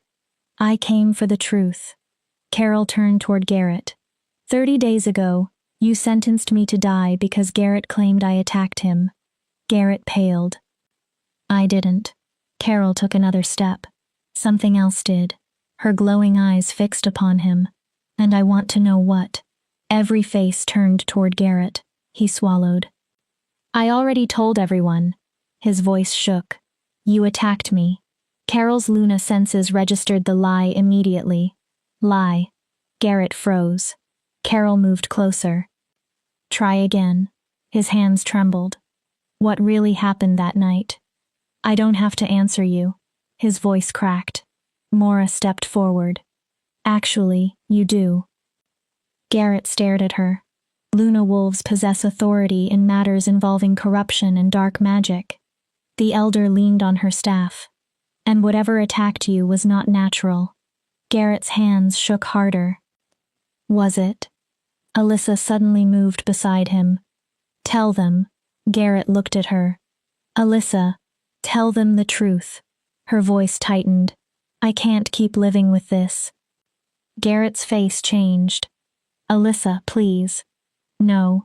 For the first time, Carol saw the perfect mask her twin had worn for years begin to fracture. My sister nearly died. Alyssa looked at Carol. She was supposed to die because you were too frightened to speak. She faced Garrett again. Tell them. Her voice hardened. Or I will.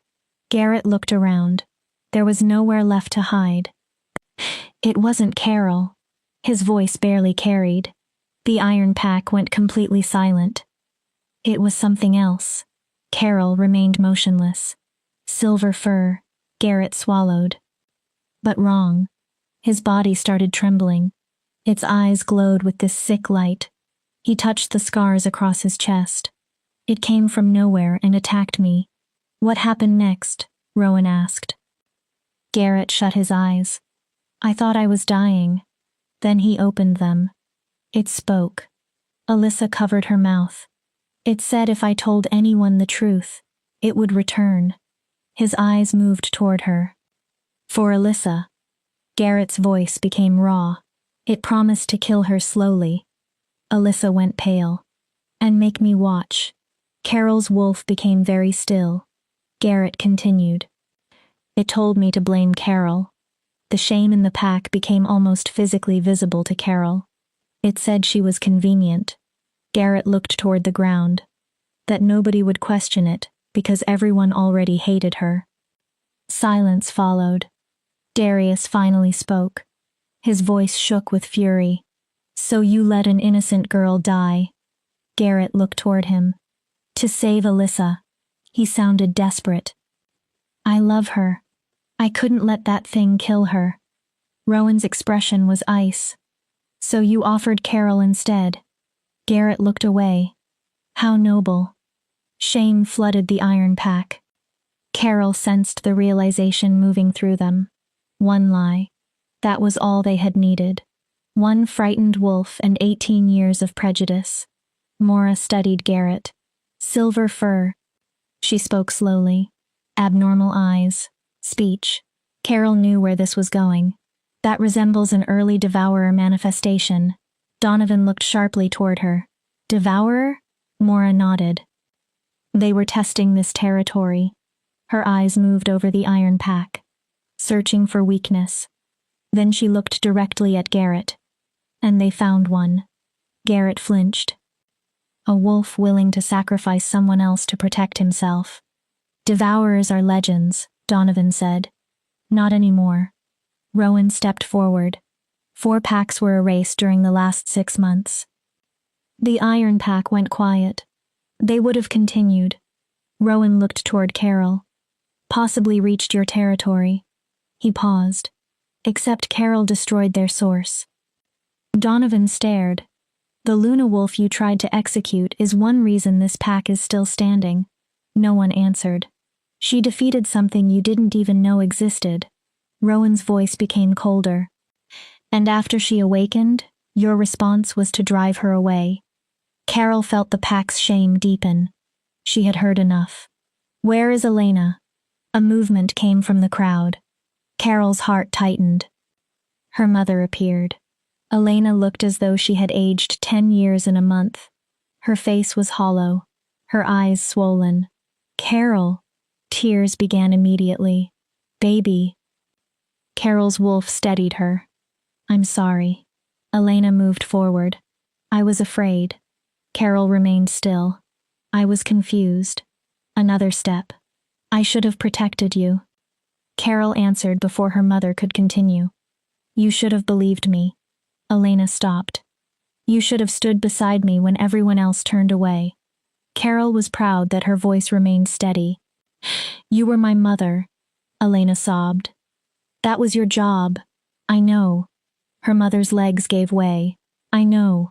She fell to her knees. And I failed you. Carol watched. I failed you for 18 years. Elena looked up. I let them call you broken. Her voice cracked. I let them make you believe you were worthless. Carol's chest hurt. And I did nothing. Elena covered her mouth. I was ashamed that my daughter didn't have a wolf. Her face twisted with grief. And I couldn't see that the person I should have been ashamed of was myself. Carol said nothing. I don't deserve forgiveness. Elena wept openly. I know that. She reached toward Carol. But please believe me about one thing. Carol waited. I loved you. Elena's voice became small. I always loved you. A pause. Even when I was too weak to show it. Carol looked at the woman who had given her life. Love without protection. Words without courage. Regret after the moment that mattered. Her wolf pressed against her consciousness. What do you want? Carol did not know. Part of me wants to forgive her. Her wolf waited. Part of me wants to leave and never see her again. Both are allowed. Carol listened. Choose what heals us. Her wolf became firm. Not what makes them feel forgiven. Carol shifted into human form. For a moment, she stood naked before the old pack. She felt no shame. Someone quickly offered clothing. Carol dressed slowly, then faced Elena. I forgive you. Elena stared up at her. Not because you earned it. Carol's voice remained gentle. Because carrying hatred would keep hurting me. Hope entered Elena's face. Carol stopped it immediately.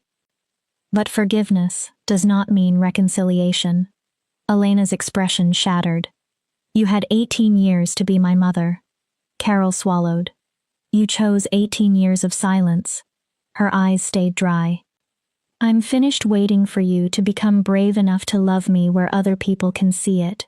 Elena's sobbing intensified. Carol felt no triumph, no satisfaction, no sharp pain, only completion. She turned toward Alyssa. Her twin stood frozen.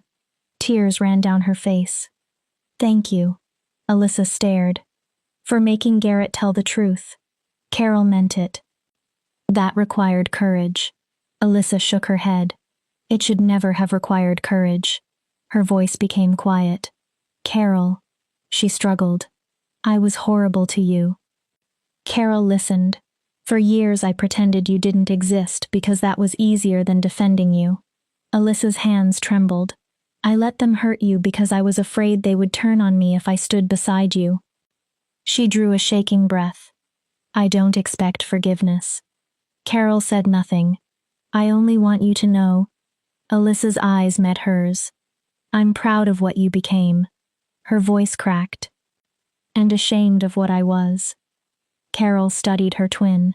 For years, Alyssa had represented everything Carol believed she should have been. Beautiful silver wolf. Accepted. Powerful. Loved. Once that comparison had destroyed Carol. Now it seemed irrelevant. We aren't sisters anymore. Alyssa flinched. Carol's tone was not cruel, only certain. We came from the same mother. She looked at her twin. But our choices shaped us differently. Carol spoke carefully. You chose comfort. Alyssa lowered her eyes. Acceptance. Carol continued. I chose survival. Then she looked around the iron pack. And the freedom to remain myself. She faced Alyssa again. Those paths don't lead to the same place. Carol turned toward everyone. I don't hate any of you. The wolves listened. But I don't belong here. She looked across the faces that had defined her childhood. I never did. Her voice remained calm. You made that clear every day for 18 years.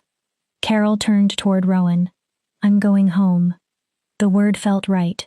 To the pack that chose me. She took one step toward him. Valued me. Another.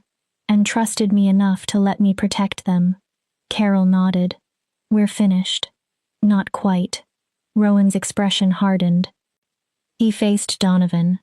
By attempting to execute a Luna wolf, the Iron Pack violated sacred law. Donovan became tense. Traditionally, the punishment would be dissolution of your pack. Shock spread. And the execution of its alpha.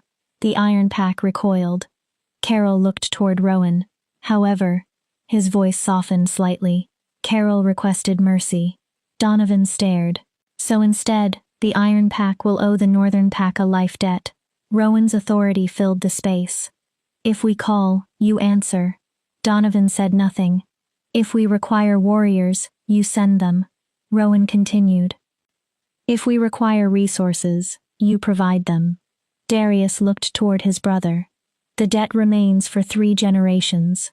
Rowan paused. Unless Carol chooses to release you earlier. It was a devastating penalty. For decades, the Iron Pack would effectively stand beneath the Northern Pack. But it was better than destruction. Rowan looked at Donovan. Do you accept? Donovan glanced at Darius. His council. His wolves. Pride and responsibility battled across his face. Finally, his head lowered. We accept. Then we are finished. Rowan shifted. The Northern warriors followed. Carol transformed last. Her white Luna wolf stood blazing beneath the afternoon sun. Before leaving, she looked once more at the pack that had raised her. I hope you become better. Every wolf listened. Not for me. Carol looked toward Elena. I no longer need you to change for me. Then toward the younger wolves. Do it for the next wolfless pup born here. Her voice softened. For the next child who does not fit your idea of perfection. Carol turned. Be better for them. Then she walked away. The Northern delegation surrounded her. Carol did not look back. Behind her, Elena cried. Alyssa watched her twin disappear with tears on her face. Garrett leaned against a wall, finally crushed beneath the weight of his lie. The Iron Pack learned something that afternoon. Sometimes the person you throw away becomes the person you need most. And by the time you understand their value, It may already be too late to ask them to stay. Chapter 10. Home. 3 months later, Carol stood on the balcony of her quarters in the Northern Territory.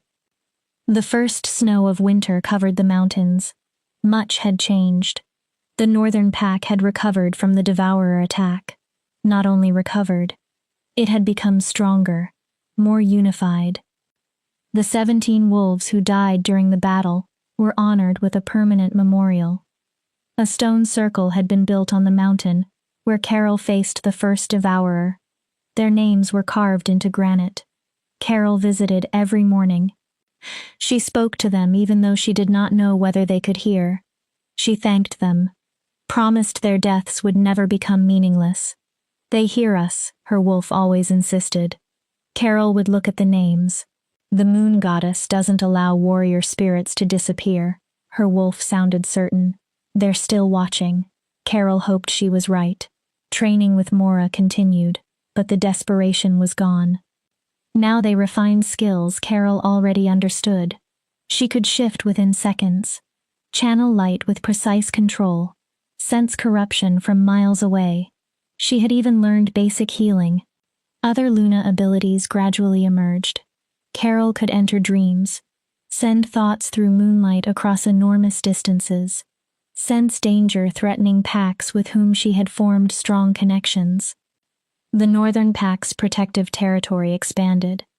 2 smaller packs voluntarily joined them after their alphas requested the Luna Wolf's protection. Carol never loved the titles people gave her. The Luna Wolf, Devourer's Bane, the White Guardian. Eventually she learned not to fight them. The names were not really about Carol. They represented hope, proof that darkness could be defeated, that suffering could become strength, that someone everyone believed broken could become whole. Deep thoughts? Rowan's voice came from behind. Carol smiled without turning. She could recognize his energy anywhere now. Warm, steady, like a fire in winter. Just thinking about how strange my life became. Rowan joined her. 4 months ago, I thought I was the most pathetic wolf alive. She gestured toward the territory. Now I'm helping lead 300 wolves and training Luna candidates. That had been another surprise. Mora's research revealed that certain Luna abilities could be taught to wolves possessing the correct spiritual aptitude. They would never reach Carol's level. They would never become true Luna wolves, but they could learn enough to form a new generation of protectors. 6 wolves had begun training, Sarah among them. Every afternoon, Carol taught them what Mora had taught her: control, light, discipline, and something Carol had discovered herself: how to transform darkness rather than simply destroy it. You were never pathetic.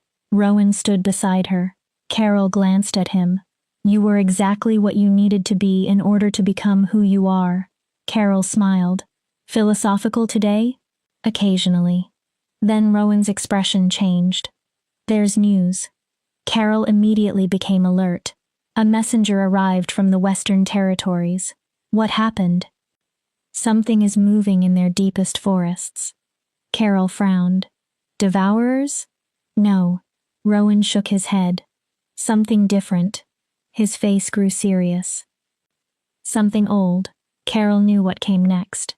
They're requesting the Luna Wolf. Yes. Carol looked out over the mountains. Another threat. Another darkness. There would always be something. Once, that realization would have felt like chains. Now it felt like purpose. When do we leave? Rowan raised one eyebrow. We? Carol looked at him. You think you're going alone after everything that happened last time? Rowan smiled faintly. Besides, you said it yourself. Carol turned toward him. We are partners. Her voice softened. Co-leaders. A pause. So we face things together. Something warm appeared in Rowan's expression. Carol's heartbeat changed. There's something I need to tell you. His tone became careful. Carol's smile faded. Something I've kept from you because the timing never seemed right. Her heart began pounding. What? Rowan looked directly at her. When the moon goddess appeared in my vision 3 years ago, she showed me the prophecy about the Luna wolf. Carol nodded. But she showed me something else. Carol waited. She showed me that the Luna wolf would be my mate. Carol stared at him. Rowan continued quickly. She showed us leading together. His voice remained careful. Fighting together. Carol's pulse raced. Building something that could change wolfkind. Neither moved. I never told you because I didn't want that prophecy becoming another cage. Carol listened. You had already spent your life surrounded by people telling you what you were supposed to be. Rowan's expression softened. I wanted you to choose me only if you genuinely wanted me. He swallowed. Not because a prophecy said you should. Carol's thoughts raced. Mate bonds were sacred among wolves. Chosen by the moon goddess. Rare. Powerful. Once recognized by both wolves, almost impossible to misunderstand. Carol had felt something around Rowan since the beginning. His presence calmed her. His support never demanded repayment. He looked at Carol, instead of merely looking at her power. She had called it gratitude, friendship, attraction. But a mate bond? Listen to your heart, her wolf whispered. Carol closed her eyes. What do you feel when we're with him? Safe. The answer came first. Seen. Valued. Challenged, but never diminished. With Rowan, Carol could be vulnerable without becoming weak. Powerful without being feared. Human without being insufficient. She opened her eyes. The prophecy said we would be mates. Rowan nodded slowly. But did it say we had to accept the bond? No. His answer came immediately. Prophecies show possibilities. He held her gaze. Not commands. Carol's heartbeat steadied. The moon goddess gives choices. Rowan nodded. Always. Carol stepped toward him. Then I choose. Rowan stopped breathing. Not because of the prophecy. Carol looked into his golden eyes. Not because of duty. She reached for his hand. And not because the moon goddess expects it. Their fingers touched. I choose you because when the world was ending, you carried me. Rowan's expression softened. Because you saw the warrior inside the broken girl before I knew she was there. Carol squeezed his hand. Because not once have you asked me to become anything except myself. The connection between them intensified. The bond had been there all along, waiting. Carol understood that now.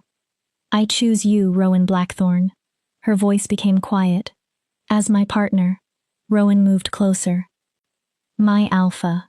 Another heartbeat. My mate. Carol smiled.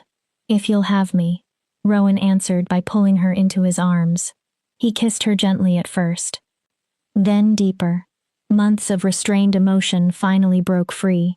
The mate bond snapped fully into place. Carol gasped. Suddenly Rowan's emotions touched hers, and hers touched his. Belonging moved between them in an endless loop. Terrifying, exhilarating, complete. So this is what it feels like, Carol thought. Her wolf almost laughed with happiness. This is what we were missing. When Carol and Rowan finally separated, both were breathing hard. Rowan rested his forehead against hers. I will love you for whatever time we have. Carol closed her eyes. Whether the moon goddess gives us 40 years or 4. His hand tightened around hers. Every moment with you is something I never expected to have. Carol smiled. Luna wolves burn bright and die young. Rowan's expression darkened. But, Carol opened her eyes. I'm not planning to die anytime soon. A smile returned. There is far too much work left. Then we do it together. Spring brought celebration to the Northern Territory. Wolves from 3 allied packs gathered to honor the Luna wolf and her alpha mate. Carol stood among wolves who had become family. Sarah had begun developing her own ability to manipulate light. Finn and Dax had declared themselves Carol's personal guards despite her repeated insistence that she did not need personal guards. River and Ash helped Carol create new training programs. Mora had somehow become the grandmother Carol never knew she needed. And Rowan remained beside her. Always Rowan. They had formally recognized their bond 2 months earlier during a ceremony attended by alphas from across the continent. The Northern Pack had never been more powerful. Never more united. Never more hopeful. But Carol's favorite moments were not ceremonies. Not diplomatic victories. Not titles. She preferred mornings training with Sarah. Running through the forest with Rowan. Quiet evenings beside Mora while they argued over ancient writings and philosophy. Carol had built a life she once believed impossible. She discovered that home was not necessarily where you were born. Sometimes home was created through connections, through wolves who saw your worth and chose you. "Speech!" Sarah shouted. Other wolves immediately joined. "Speech! Speech!" Carol laughed. She shifted into human form. "You all know I hate speeches." Rowan grinned. "Then make it short." Carol looked across the gathering. Wolves who had fought beside her, bled beside her, trusted her with their families and lives. 4 months ago, I was sentenced to die because I was different. The clearing became quiet. Today, those differences are why wolves celebrate me. Carol paused. But the truth is, I was always the same person. She looked across the crowd. The only thing that changed was that eventually I became powerful enough that others were forced to acknowledge my worth. She breathed. I learned that strength is not simply physical power. Sarah listened closely. Strength is surviving when survival seems impossible. Carol looked toward the young Luna Guardians. It is choosing kindness when cruelty would be easier. Her eyes moved toward the children playing freely. It is taking the darkness inside yourself and changing it into a light someone else can follow. The memorial waited on the mountain above them. We faced darkness. Carol's voice strengthened. And we won.